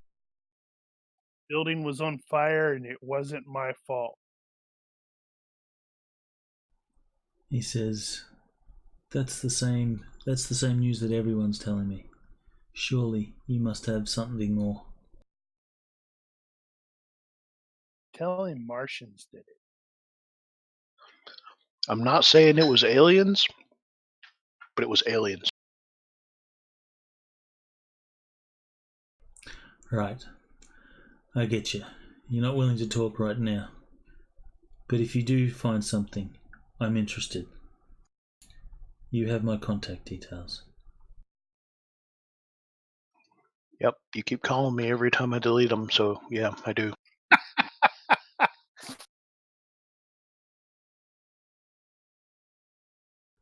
At the just as you sort of finish your call with Joe, Maybe even before. or maybe Gonna be even that before, Tata it'll be Pata Tata whatever. Athena Totopoulos. It's always a toss up which one calls first. You guys are becoming somewhat celebrities. Well, Book and Frey do have a reputation. However, this is just a message. She says, I know you're probably already speaking to Joe, so I'll make it quick. If you can sell me information, then I'll offer whatever he's paying plus extra.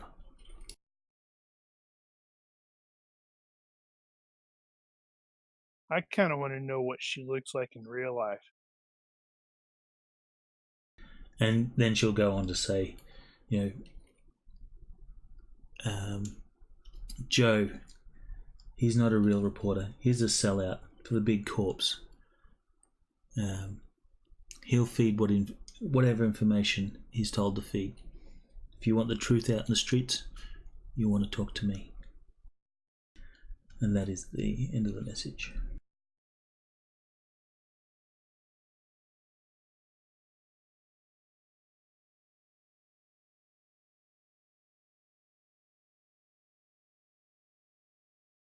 Let's see. So hearing Book do the make the brief. I don't know much. Yeah, I keep deleting it, but you still keep it. It's like as soon as he hangs up and then have to look at him and go media again. Yeah, I'll nod and say, yeah, those same reporters who are always after us. Those two need to get a room. They do. I'd like to get my hands on whoever gave them my number, because I sure as heck did. That was totally Frost, by the way. Hey, that was before I was on the team. Uh-huh. Yeah, they had it before I met him. Their sources are obviously pretty good. They're actually, you know what it is Athena is just actually Claudia's real name. That'd be hilarious. Day job. Brian's That would like, be hold funny. on, guys, I have to make a couple notes here. Except Athena's microphone will then have to be photoshopped with a bikini. No, it's a cover. Well, No, it's a just when microphone with a bikini. when Claudia is working the Totopoulos thing, she has those sunglasses on.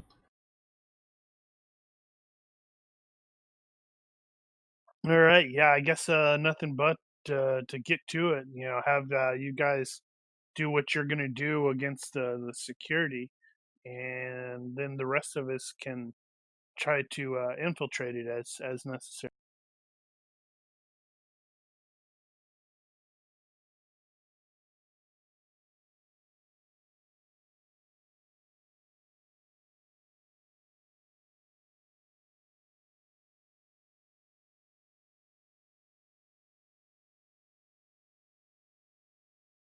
Because inevitably, we're going to need to shoot somebody. I suspect it's going to have to be those humanist dude. Humanist, right. Inevitably. And no one is going to be sad about that. That's Nope. like fighting Nazis. Except You the can't go humanists. wrong.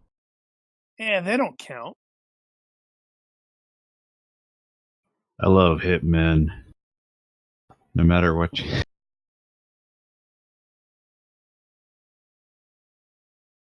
Damn it, now I forgot the quote. Whatever you do to him, you never feel bad. Even a bad man loves his mama. Is anyone else doing anything special? Or are you just getting to it? Maybe getting to know the other members of the team, because I can't do anything with this hacking. Where are we? Are we? We're still Where at the did we dock. end up meeting these guys? The dock. I guess we can just headquarter here. And if that's the case, then Tiger and I can just get started. If you're at the street dock and you start talking business, Oh, dock. The street dock will DOC, say, not DOCK. "Oh, okay. Yeah, we need a different location. Dr. What is where we met these guys. Yeah, we'll have to relocate somewhere.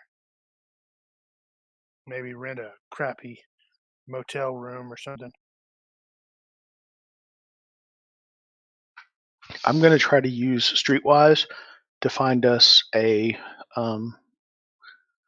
private room with a net and no questions asked. You could use urban survival. If you have urban survival, feel free to roll urban survival. Oh, I mean, I do, but I was thinking Streetwise, just like say, hey, what if I needed a place to plug in where nobody would bother?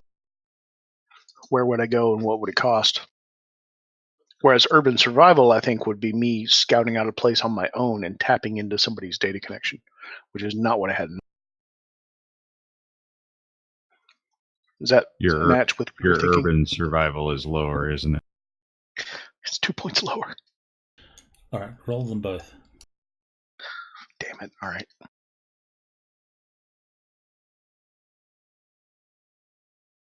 You win. Holy smokes. All right, so you will find a suitable place. The urban survival lets you pick two of the three things. Do you want a comfortable place, a place that has some concealment, or a place that has lines of sight? You can pick two. I will take concealment and line of sight. It's not going to be comfortable, but it's what we... All right, so you will find a dingy place. You'll be able to jack into the matrix from here. Yeah. So we're basically laid out on a rooftop somewhere. Yeah, it's a wet, dingy, dirty rooftop where we've tapped into a connection and we can't be seen because it has a little skirt around the roof, but we can peek over and see anybody coming. Yep. Done. All right, so we'll get to work there.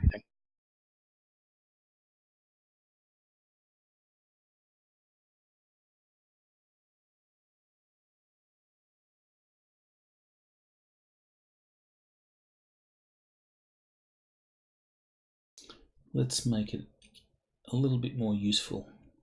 You can actually see the Mather's place from here. I don't think there's going to be an abandoned rooftop within visual sight. It's a long forgotten treehouse. It's a long forgotten treehouse built by kids, abandoned, run down, about to fall down. But they did have an internet connection. I was going to say a neighbor that was foreclosed on. No, it could be somebody you were house sitting for. I think a treehouse out in the woods that some kids had run a connection to that was illegal, and we can sneak into it. No, I got it. It's a building. It's a building that is earmarked for demolition. It's been stripped of all its fittings and stuff, and it's going to be demolished and build brand new expensive condos and stuff.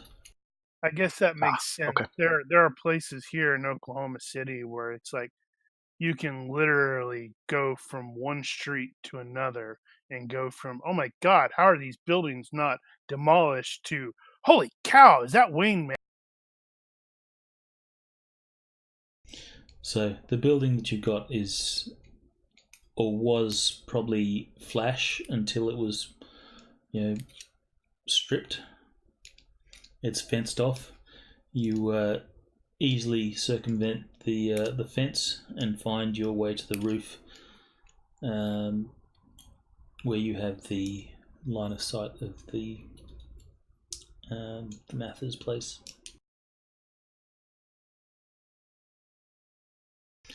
You will be able to see that this is a large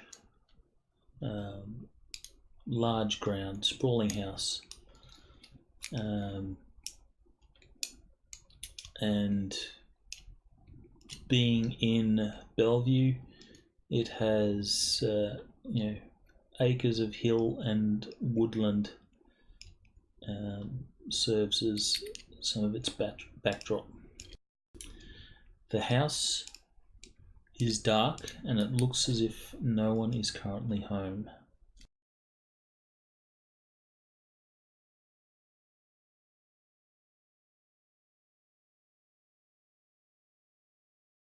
Get to hacking.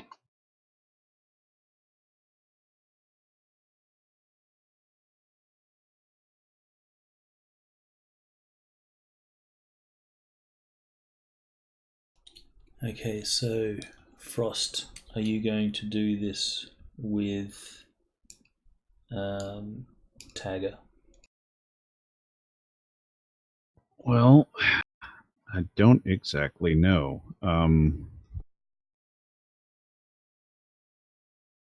Trying to think if there's some way we can split up the work here.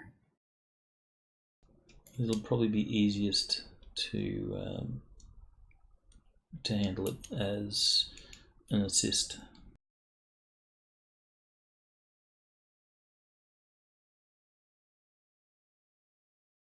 And he will run programs like, if you fail, he will silence the alarm,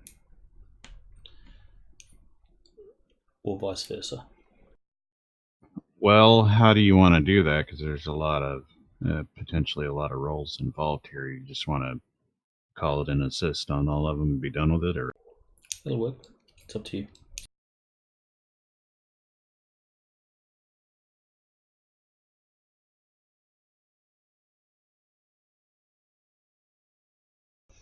What skill level are you?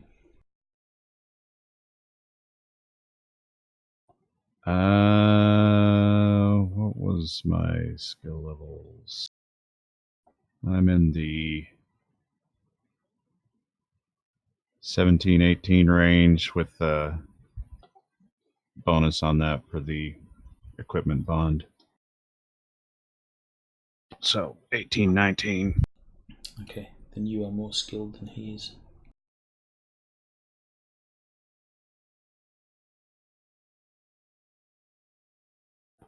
All right. So what do we need to do? What does the GM want here? We want to shortcut it, or do we want to? It's entirely up to you. Do you want to run programs, or do you want to just quick and dirty bad hacking?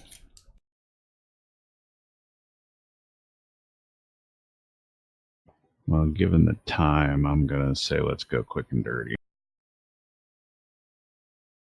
Oh crap, I didn't notice that.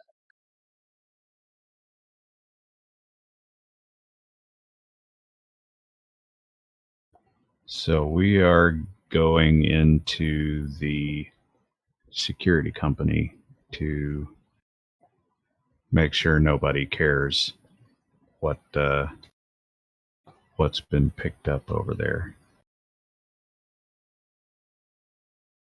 So you'll probably want to disable the cameras and alarms so that if they are triggered, there'll be no notification to the remote security company.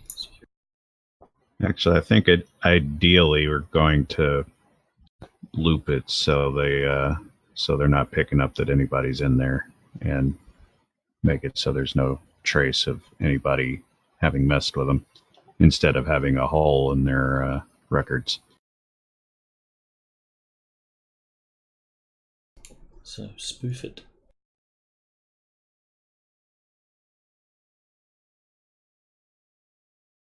I was looking for the quick and dirty hacking thingy. I think it's just hacking roll modified by bad, and being a security company of some significance. I think the bad of -5 or bad of 5 would suffice. 10 being the worst.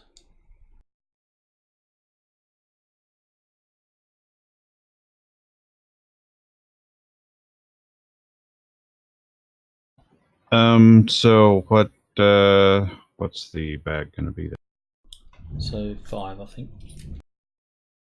Oh, crap. Yeah, that happens to be what the bad was the last time I did something. Brian, could you Alright. reshare Mather Mansion? Or Mather's Mansion?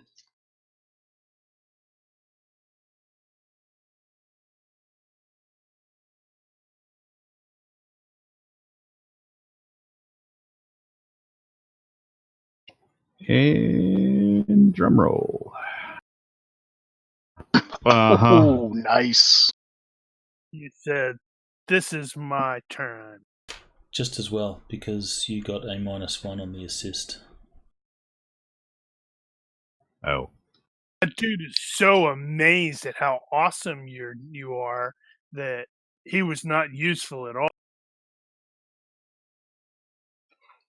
So, Kesh, when he reshares the image, it should set it to the zoom that he has it at. So it'll be like it was. Cool, good. That should resync it. Otherwise, you should be able to zoom it yourself, move the map around. With the mouse wheel. Mouse wheel. If you hold down the middle mouse button, you can actually move the map around itself. If you have a middle mouse button. Yes. Can you actually get Misas without middle mouse buttons now? You can still get if you're an Apple you can user. get trackballs without a friggin' mouse wheel. I don't have a middle mouse button. This is a Microsoft mouse. You got the wheel though. It's probably the clicky wheel. Yeah. Apple Mies only have one button. The wheel Oh is yeah, the I guess it is. I don't like using that. Yeah, I don't either.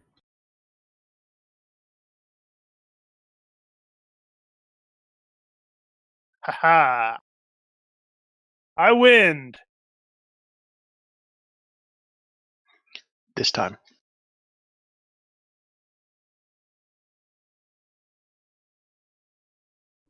Okay, so you will circumvent the security in Matrix VR sense. How does that look? Let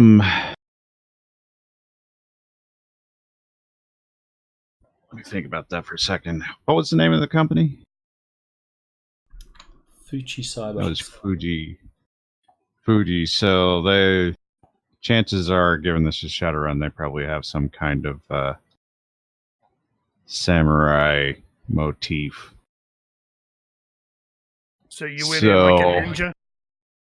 Yeah, totally go in like the ninja. And what's this going to be? So this is a security monitoring system. So they've got a whole guard set up on the house. So go in the matrix and sort of ninja the guards. Slap some kind of mask on their face or something. And I get tagged to help, but he does it wrong, or he just does it slow. He wasn't expecting that.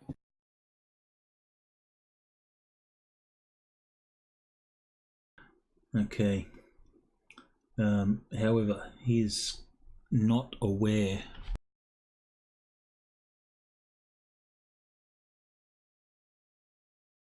He is not aware of the intrusion.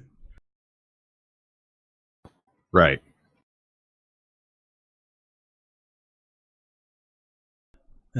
Once you are in, and Tagger is piggybacking off you, he starts rattling off security systems. He says the doors are protected by Class 4 maglock readers on all the main entrances to the villa. He then brings up a model number. They are Radio Shack 245s. And then he'll sort of start reading off a Radio Shack. Do they even exist still in? I think so. In the States? You just have to look really hard for them. They're all closed. No, they shut down 1,400 Okay. stores. Never mind. I know they were trying to come back. Down at the shack where they don't know Jack. We had, I don't know why, but Radio Shack in Australia was Tandy Electronics. Yep. Yeah, same here. The very first computer I personally owned was a Tandy 1000. Good times. Well, we always knew them as Tandy. We never referred to them as Radio Shack. Well, yeah. As in the stores. Right. And he'll start reading off the spec sheet and say that he'll say, Tina, you'll want to know they have the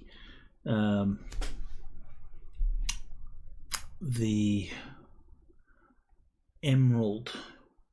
They're running the Emerald anti-tamper OS. And you'll see Tina will nod and she says, I can beat those.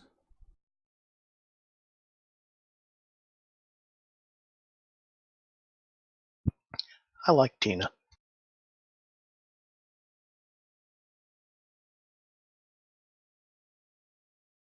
Yep. And he'll then start rattling off about the way that the locks are tied into the security system, and he's mainly referring that to Frost, saying that if they detect any tampering or the lock or the mag card reader is swiped more than 3 times and doesn't get a successful read, it will send a notification.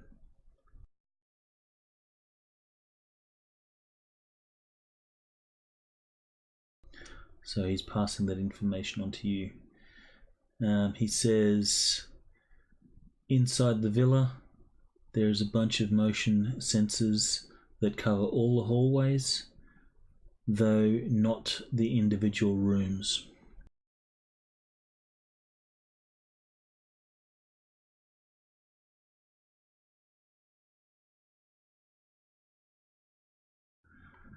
There is also a panic button system that is tied directly to Knight Errant. This appears to be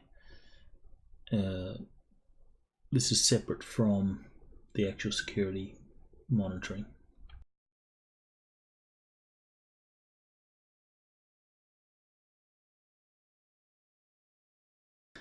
And you'll see as he's bringing up, for those of you that are sort of standing around watching, he's got like an external display where he's displaying stuff, and you'll see as he he clicks a few things, pulls a file out of midair, plops it in the in midair, and it then just expands his hand, and it shows Knight Errant, and he starts flicking through the list, grabs a word from the list, pulls it open, and it basically says that this villa is in a Class A neighbourhood, which means the response time, and he scrolls through the list and then pulls it up and highlights it, zooms it in, and says 3 minutes.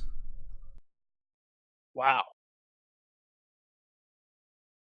So don't trip it.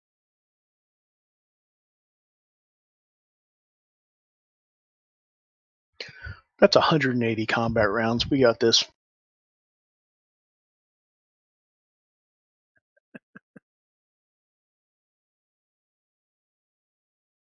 So how do we get past the motion sensor stuff? Possibly magically. I wanted to talk to Quinn about maybe collaborating on seeing what they have, if anything, in chat. That's an interesting thought, actually. He Would invisibility be detected by a motion sensor? it Depends on how it works. Yeah. If it's thermal based, I think some of them are thermal, some of them are chemical. In Shadowrun proper, there are two invisibilities, one that works on minds and one that works on physics. The one that works on minds only works on people who are looking at you or looking at cameras that are looking at you, but the one that works on physics will fool cameras themselves. I think there is a similar in the mind control college of stuff to make you invisible to people. You're just not noticed. Might be like days. No, it wasn't days. I know what you're talking about, though. It was like pass unnoticed or something. Yeah, something like that anyway. Gray man effect. But invisibility will work on cameras, so if you're invisible, you will be invisible on a camera. Bringing up the compound, Tagger will go, we have a motion sensor here, here, here, here, here. And he'll basically highlight all those locations. Right. We got model numbers on those and that sort of thing. What? How do they detect motion? Are they thermal or acoustic or what? I was just wondering, because it's like I don't have Well, it could be important. I was just wondering. He'll bring up a data sheet. Grabs it from the manufacturer's site, pulls it up, displays it, flicks it open, and brings out some specs. He says they will scan out to 10 meters.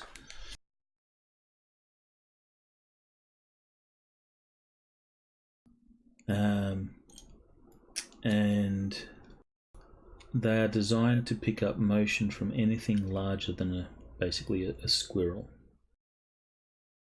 If it's scanning, it's probably acoustic. Yeah, exactly what kind of motion does it detect? Is it taking an image and comparing it to the next image? Is it looking for audio, like he said? Is it looking for heat signature? Because those all have different approaches to circumvent. You see he flicks that image off to the side, and then brings up another screen. There's like a login screen, and you see fills in the login, and it Frost. You will see that he's logged into a dark web.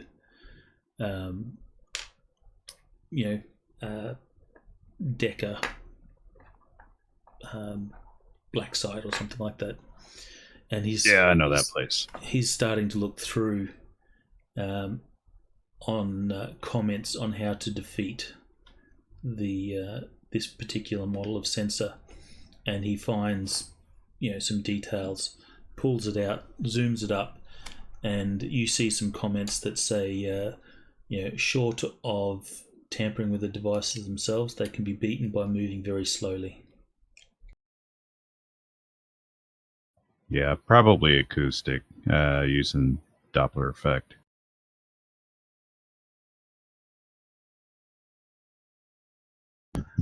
Walk without rhythm to avoid attracting the worm. Could be infrared LiDAR. Could still be image-based, too. If it's looking for differences in images and you're going very slow, you might not meet the threshold. And the reason I keep talking about that is because if it was image-based, we could just use invisibility and walk right through. He puts that aside, zooms back into the house, and you can see he's moving some screens around. And he says, this one's going to be a problem. And he zooms in on some internal alarms. So should any of the devices trigger, they will sound an internal alarm, which you won't be able to tamper with unless you're there.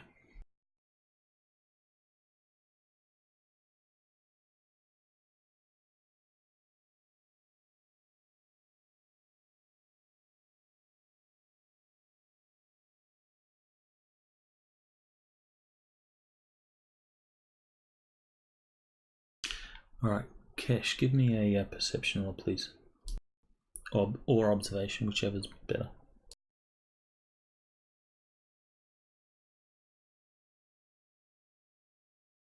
And since Frey's doing it as well, then Frey can make the roll too.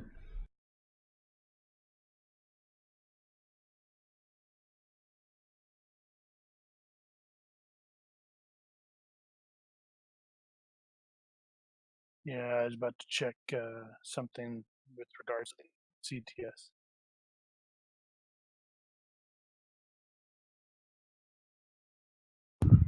So that should actually be success by 4, I think.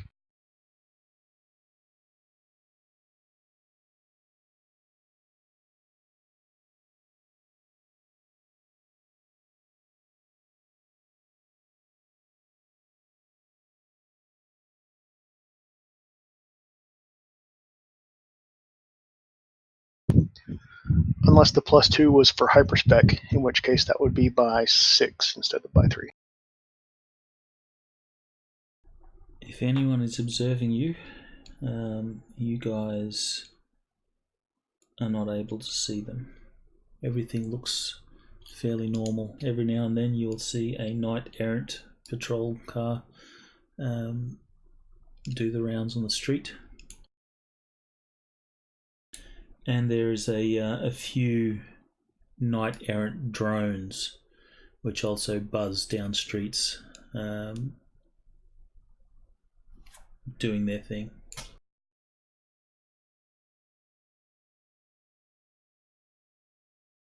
Since you have, the contacts should have magnification on them as well. Since you have, concealment and line of sight, you've got plenty of time to get out of the way before a drone can possibly come within sort of visual range of you, and you've got plenty of hiding spots. Sounds good.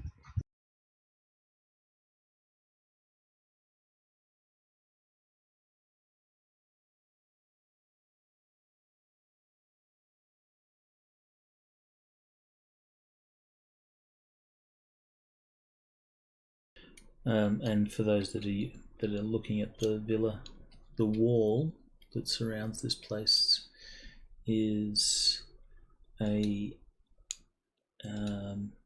the grounds is surrounded by a 4-meter tall stone wall. Good God. And are those motion sensors at the corners on the wall, or beside it? Because on the image it looks like they're beside it. They would be beside, so they would be on poles.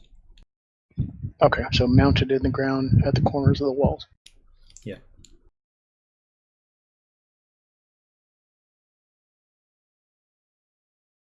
Okay, what exactly is the scale on this thing that... Yeah, since you said it goes out to 10 meters, by which I assume you meant yards. Let's see, what can we use as scale? Doorway. Yeah. Okay, that's a little weird then.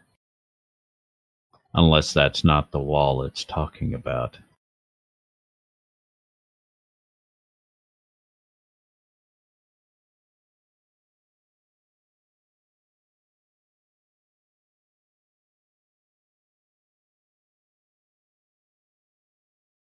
All right, so that should be right for approximate scale.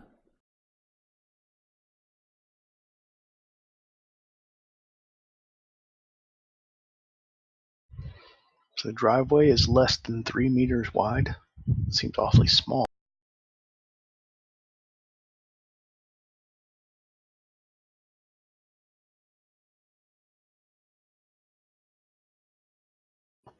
We got 2-yard hexes. Actually, they're probably 3, because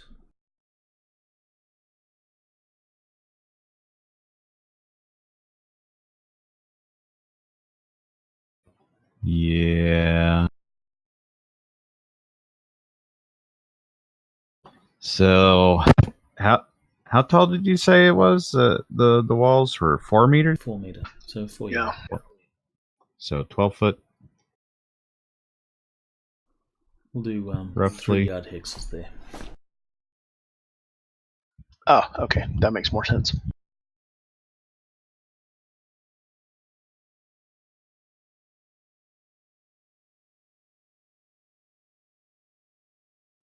Okay, well, the walls are really thin.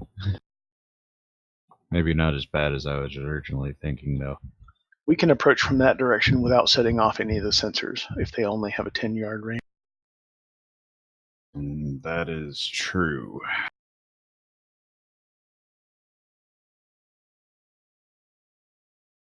Because we are protected from the sensor next to the garbage building by the garbage building itself.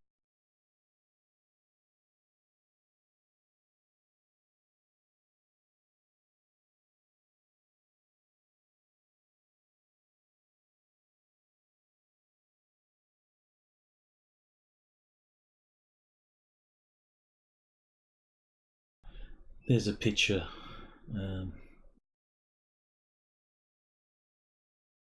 There's a picture of the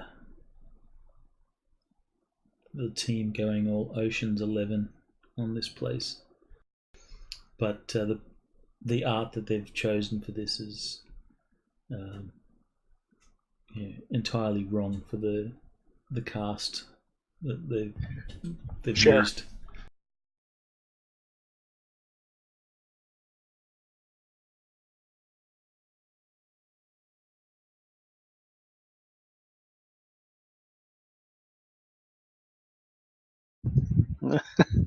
That's pretty cool, actually, I think. Except none of those guys there are your team.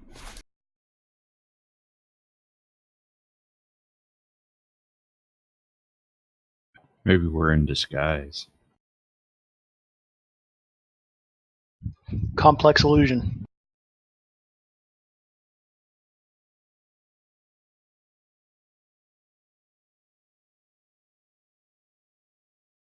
Drone guns. Or gun drones.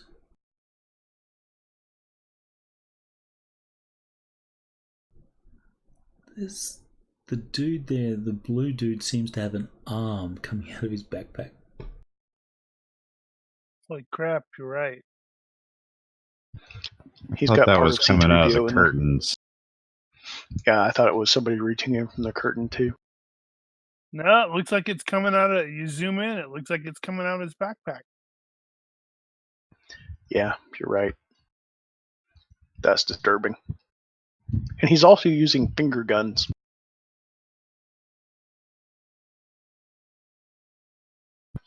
Anywho, can we check out the magical defenses before we make our... Yeah, I was going to say we need some way to find out if there are any.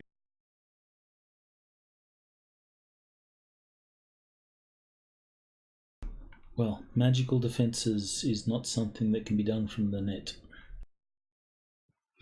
No, it would require me and Quinn to put our heads together and figure out what they got going.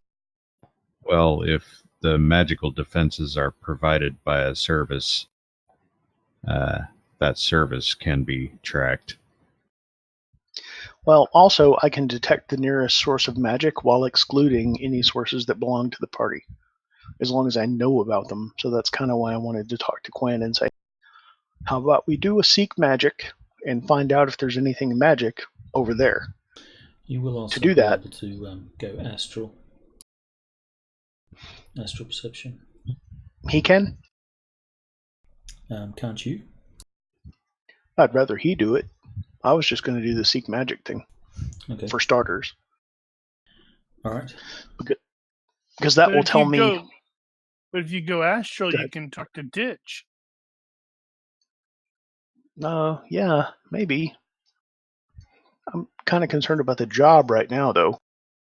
All right, so Quincy will say, Ironheart, look after my corpse. As he sort of leans back, takes a seat and leans back on an air conditioning duct. You see he sort of adopts the lotus position, and his eyes roll back into his head, and he's clearly out of there.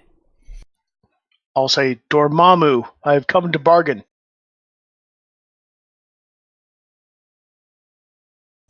I'm not getting the reference. Yeah, he's out. What? Really? It's Doctor Strange, man. I only ever watched that once.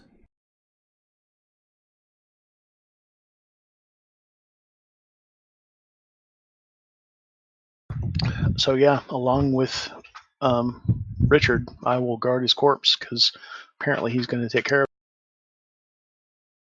Well, he's going astral. Yeah, and what I asked him for was a list of all the sources of magic so that I could exclude them from my seek magic spell, and he said, guard my corpse, and went astral, so okay. F my plan. Well, he will... he may still be doing that. He will be doing that.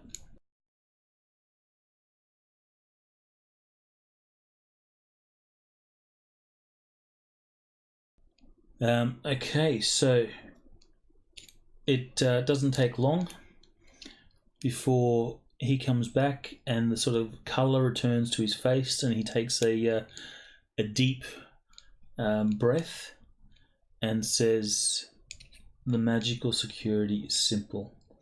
It is just a ward on the house. Excellent. Good work. What's past the ward, however, I obviously could not see. When we're close enough, I'll dispel the ward.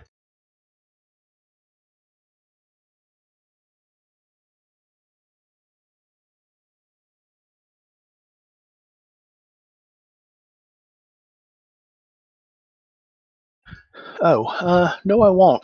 Can you do that? You don't have Wrong bookworm. Spell magic? No. I didn't take counterspell on this version of bookworm. No, because counterspell only works on spells that you also know, which in this case would be fine because I know ward. But I didn't take it because it's never been useful before. But dispel magic works on everything. Yeah, I don't have that. I never did. I could swear you did. Dispel magic? A spell that that you want to get. Maybe I'm thinking of Mendel.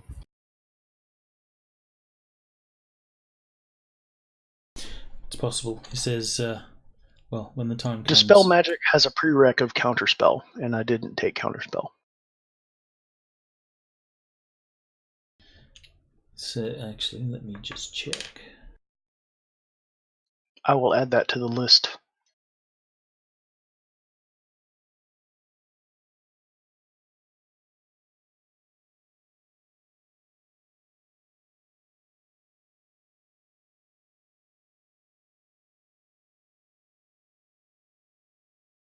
Quincy has a peanut allergy.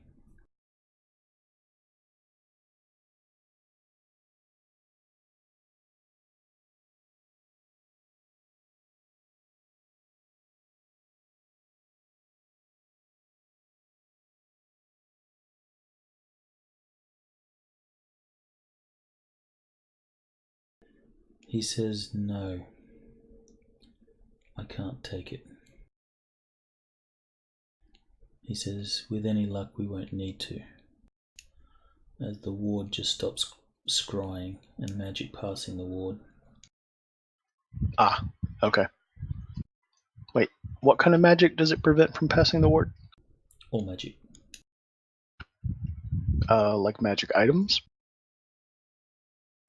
No, items can go through, but spells can't be cast through it. Spells. Spirits can't cross a ward, and like scrying magic and stuff like that can't cross a ward. Can a maintained spell cross a ward? They can cross a ward, but it is a contest. You versus your spell versus the ward. Okay, I think we're fine.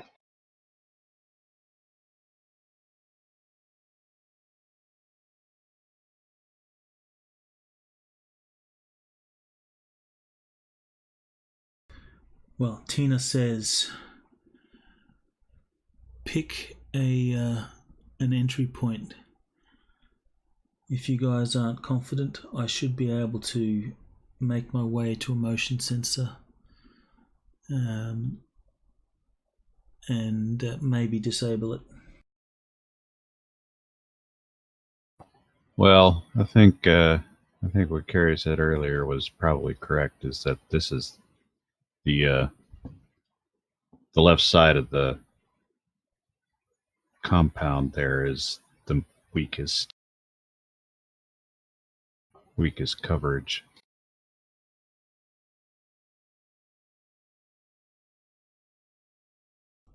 Probably that motion sensor specifically. If it's 10 yards, it's not going to cover much at all.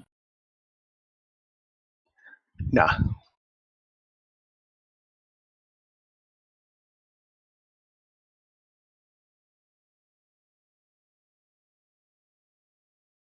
Oh, wow, yeah. So we can actually jump the wall and then walk along the wall and go in right by the edge of the...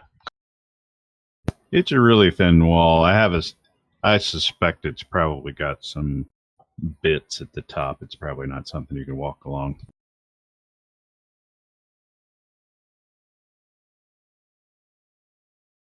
Given the scale, it's maybe a foot wide.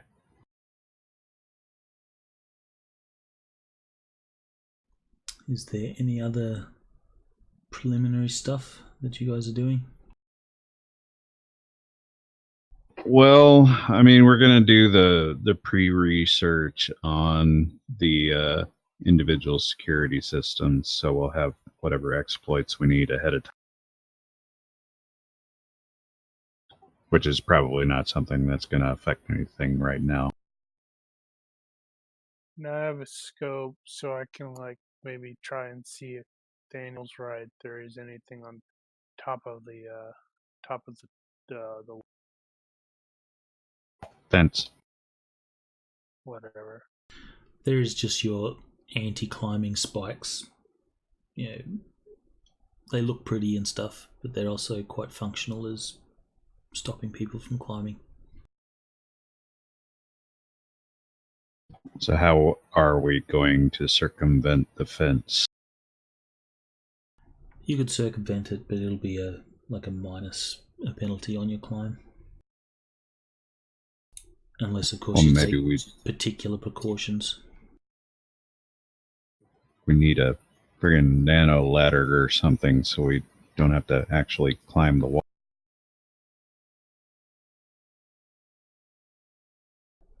Auto grapple. It's Ultratech. Surely there's a thing.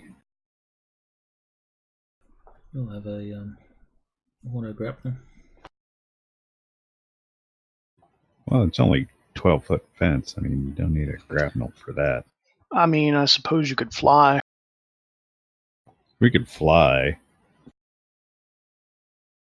Or someone could fly and then send down a rope ladder for the rest, or whatever.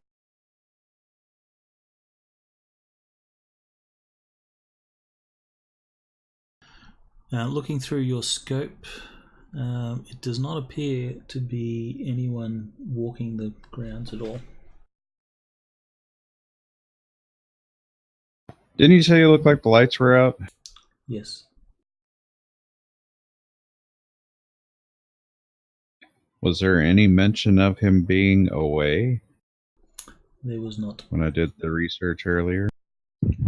He just said it appears no one is home. Huh.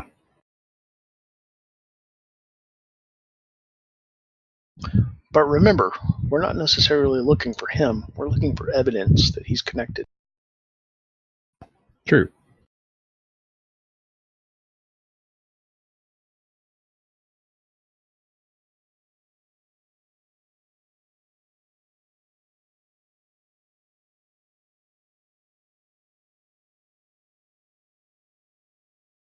So yeah.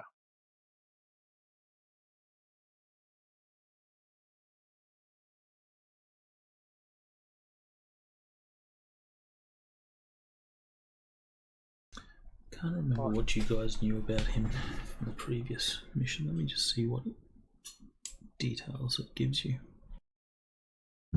About Mathers? Yeah. Nothing. No, I think his No, we name had a came bit. up. Oh, no, his name came up. I think it was one of those where it's like it was written in a place that it shouldn't have been because you had to break in some data to get it or something. Didn't make it in my notes. Sean Walker was the Punk that was copycat shot. Right. cutter.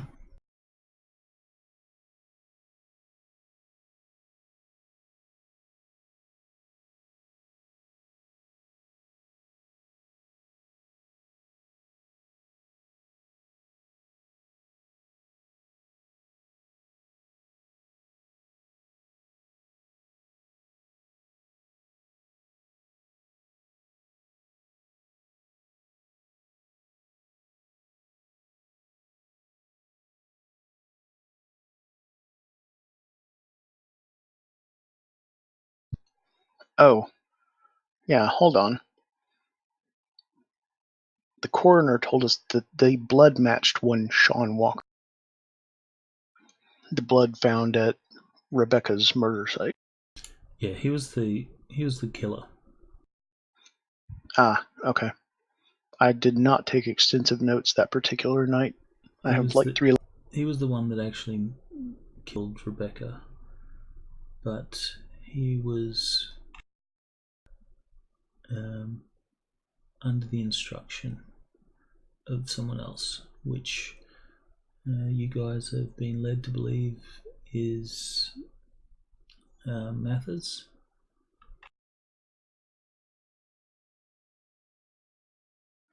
Yeah, sorry about the discrepancy. That was like the worst week of my life. And there was a gang of people that a gang of people that jumped you. If you recall, they were Right. a gang by the name of the Troll Killers. And The guy with the thong. They were hired. the thongs. Yeah, that's it. They were hired by someone. You did some searching into comlink calls and numbers, and you found the name George Mathers. Right. And you then passed on that information, and you know that Mathers is also currently employed as in sort of middle management at Knight Errant.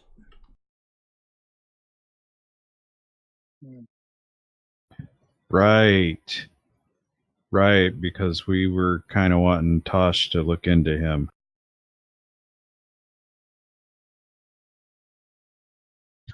Should we call Tosh? I mean, he I think he's kind of with us. put us up to this. Tosh Yeah, knows. he's on the team. Oh, so he's here too, not just the Black Knights. Yes, no? Yes. Yeah, he's Oh. consulting. Well, I mean, since Frost and Tagger turned up this separate connection to Knight Errant, does he know anything about?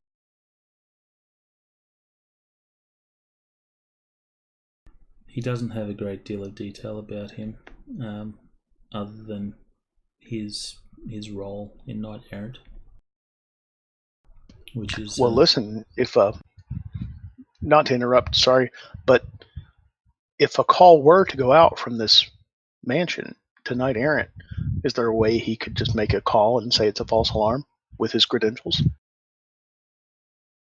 Tosh. Yeah. No, Tosh is not involved. He's not a cop today. Well, yeah, but he still has cop credentials. Right, but he doesn't want to be associated with an illegal activity. Pussy. He punches you in the face. You have to go pick up your face from across the road. Done.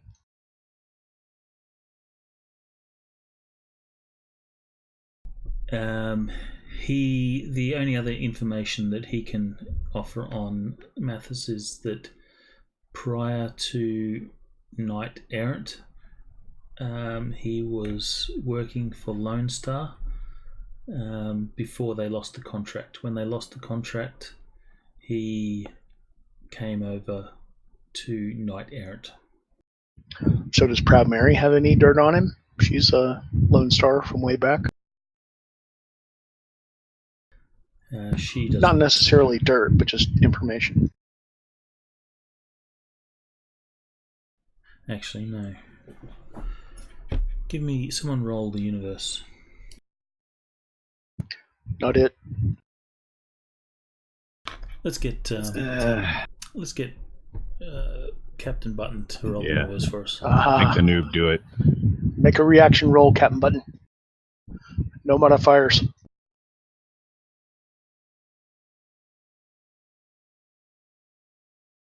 Very good. Yes, she does have some dirt on him. Sweet.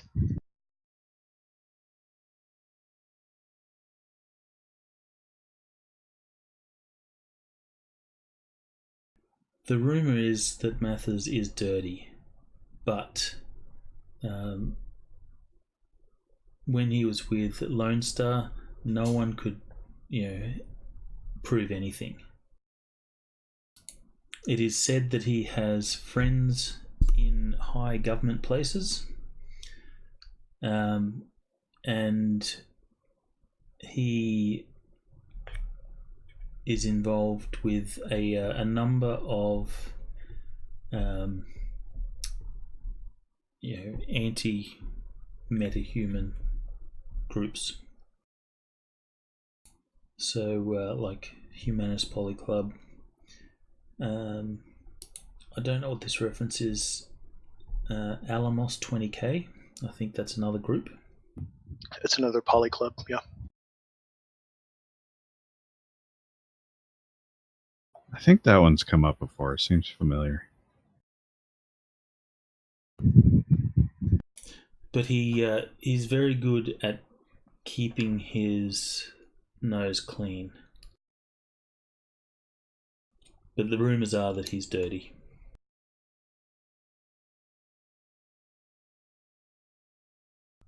And he came to Lone Star from Fuji Cyber Systems.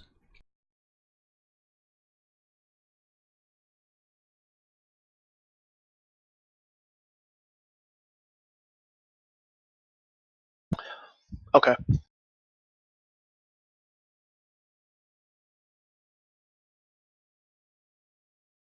Right. So, is there anything else that you want to do prior to go? I can't think of anything. Actually, yeah. I want to question Quinn on what kind of magic he knows. What sort of spells do you have, bruh?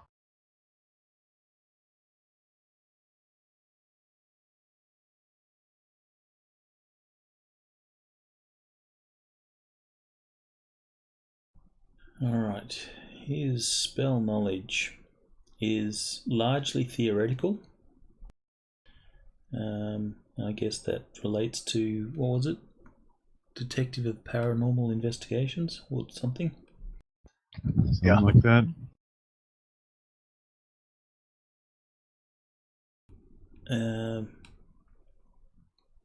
He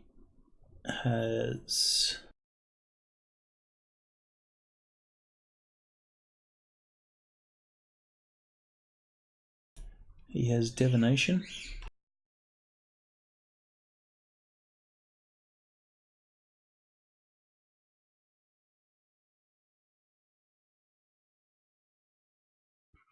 How many combat drops? He has some attack spells.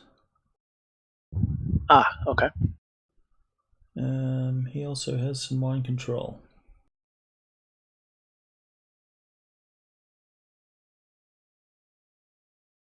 He's got attack, protection, so like, force wall and all that sort of stuff. Fireball is his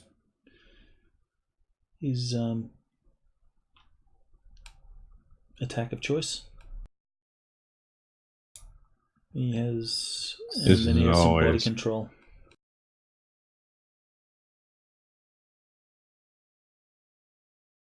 He does have a spirit familiar. So when you guys work together, what's your MO? How do you normally operate? Because if we're going to operate together, we need to work out a system. Or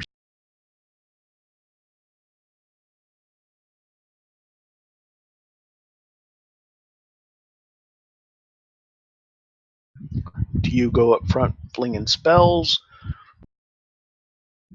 Do you follow Richard and keep him safe? How's it work? Well, he's the new hire, so he hasn't quite found his niche yet. He does tend to hold back. Okay, well, I'm done with him then. I'm just going to ignore him, and I'm going to walk up to Richard and say, hey, how does this work? How do you guys do? Because he's the one that I've heard of and know is a badass. Hulk smash. Yeah, but what about them? What do they do while you're Hulk smashing? They'll do their various things. He takes care of... Richard will take care of any sort of physical threats. Tina gets us into places. Quincy looks after us magically. And I guess his spirit has some use. So his spirit watches astral while things are going down.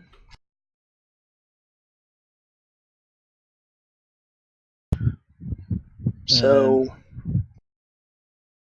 go ahead. Proud Mary, she's back up.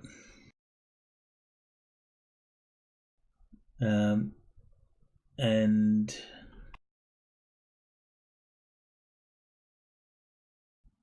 She's back up. And then he sort of looks over to her and says, heavy weapons back up. Oh. And Tagger, of course, he looks after everything in the Matrix. Okay, well, I'm going to take our guys aside then and say, well, you all heard that. What do you think we should do? Do we want to fold in to how they operate? Or do we want to take the lead and tell them to back us?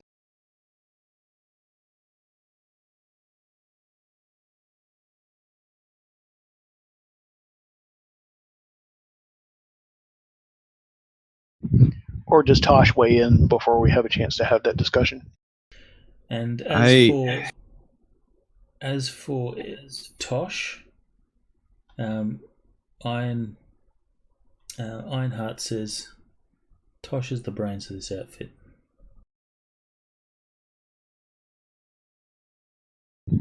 Okay, well, in that case, instead of taking just the four of us aside, we'll take the four of us and Tosh aside and say, do we want to fold into how they do things, or do we want to take the lead and have them follow what we...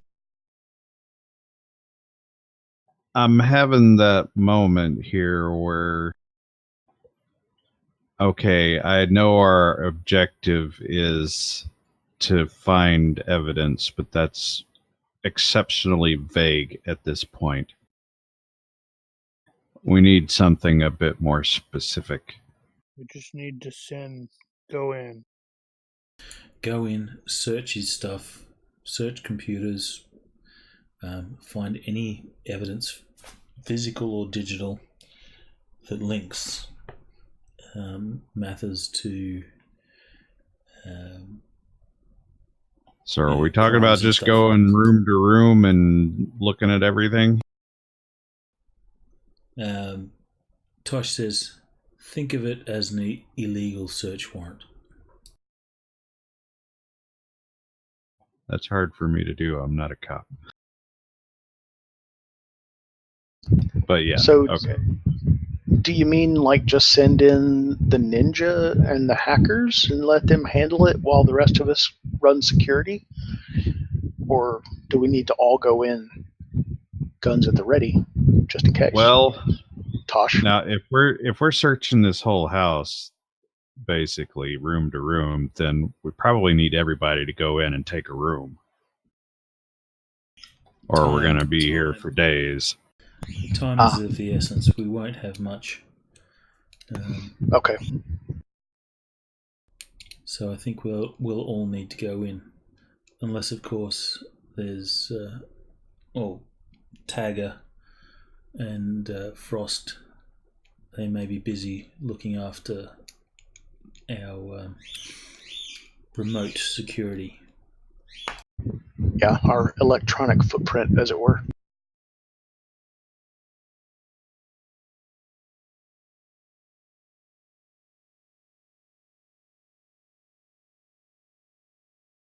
Right, let's just go in then. Alright. So if there's nothing else, then we'll leave it here. Search is a skill. Search is used to find hidden stuff.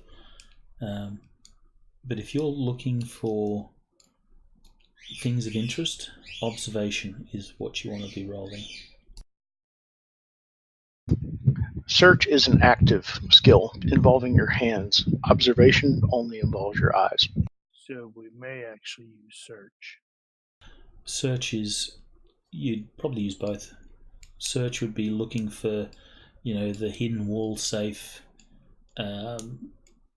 hidden compartments in drawers, that sort of stuff.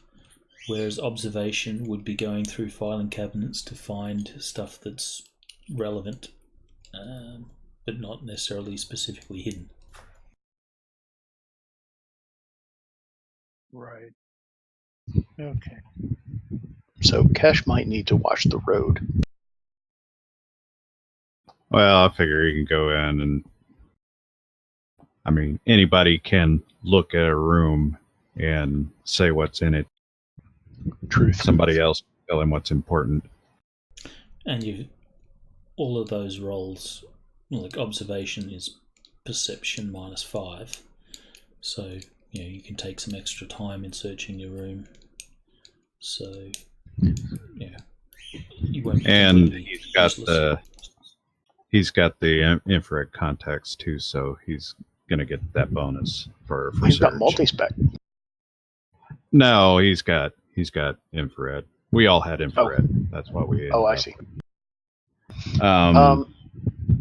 And I think Frost and or Taggart will probably be command centering the operation. So if everybody's got cameras or some sort of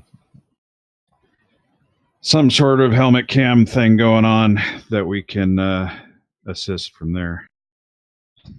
Yeah, I've got the smart shades from previous. Pretty certain Kesh has those as well. Okay, so do you want to go with, or do you want to foist it off onto Taggart? I think I would probably go on standby, so I'll probably. There was a thing in there that we were going to need to get into directly. I don't remember what it was now. The physical locks and stuff Tina can take care of, unless there's more adequately skilled people amongst yourselves. The concern Frey expressed earlier was that there might be an internal network that is not connected to anything, and then one of our hackers would need to be present. And do you want that to be you or Taggart? Make a what would Frost make a computer operation roll? Okay. Solid. You are able to see there's a dark network. Oh, okay. So as you're looking through the matrix, you can see there is a network, but it's like it's switched off. It's dark, not linked by any sort of lines to the matrix.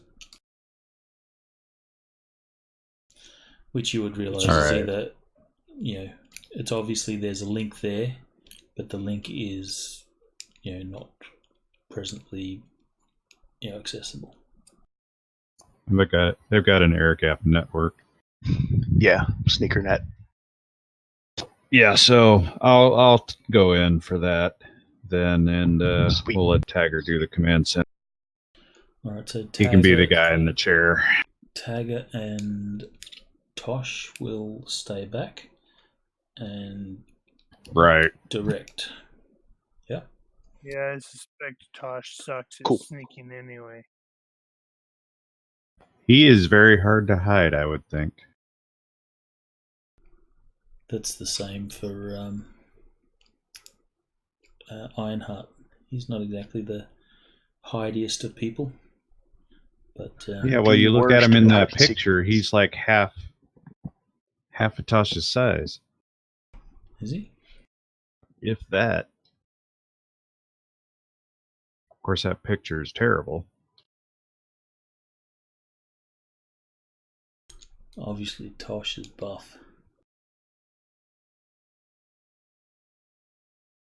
So, actually, no. This is where you're going to stop it? It would seem that Ironheart is not a troll. He's a orc. Yeah, you said orc. Did I say orc? You did. Okay, good.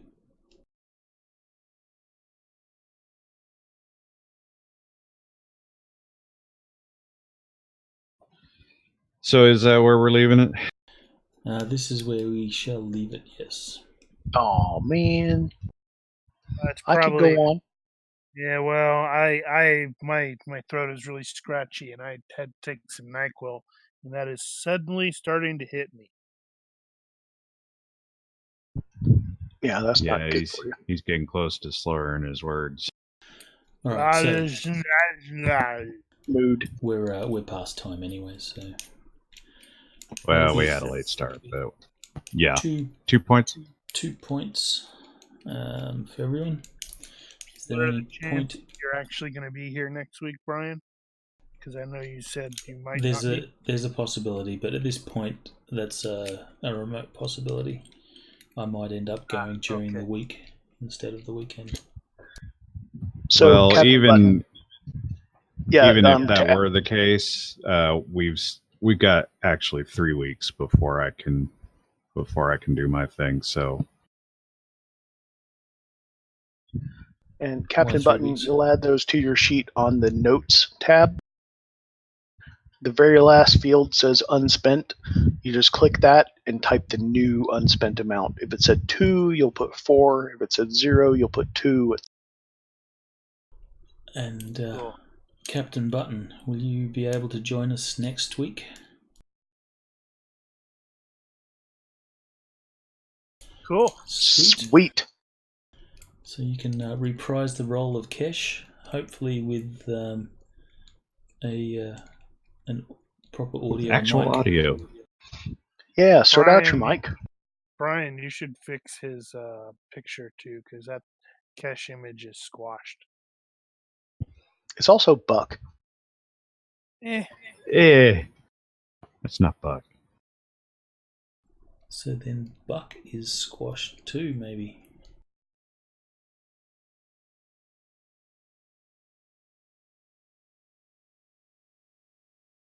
Yeah. Right. Well, yeah, there's not a way for you to look at the character sheet while the server's not running. What you can do is take screenshots. Wait, there might be. Yeah, I'm not sure that's true. In Fantasy Grounds, I think you could probably try this now while still connected. Yeah.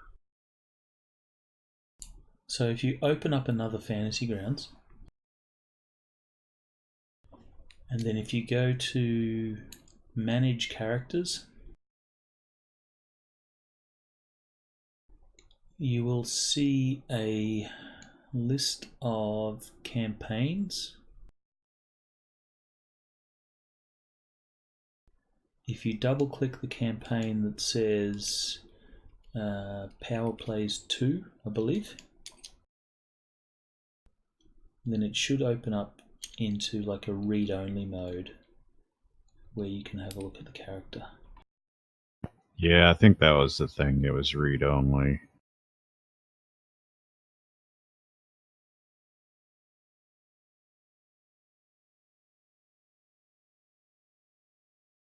I think you might be able to make a copy of it though, if you need to make changes. So you make a copy, then you re-import it, and then you can make changes. Otherwise, if you want to... We may actually have a GCA file for Kesh somewhere too. That's possible. To exit out, you just right-click on the desktop of the Fantasy Grounds where the hex grid is, and you'll have a radial menu pop up. Choose the big X at the top. Stream out then. Alright, so no other questions. Thanks, Captain Button, for joining us in this session. Yeah, much appreciated. I hope you enjoyed it. Next time. Guess everybody else is already buggered up. Alright. Yep, I'm going to log out. I'm still here. Catch you guys next week.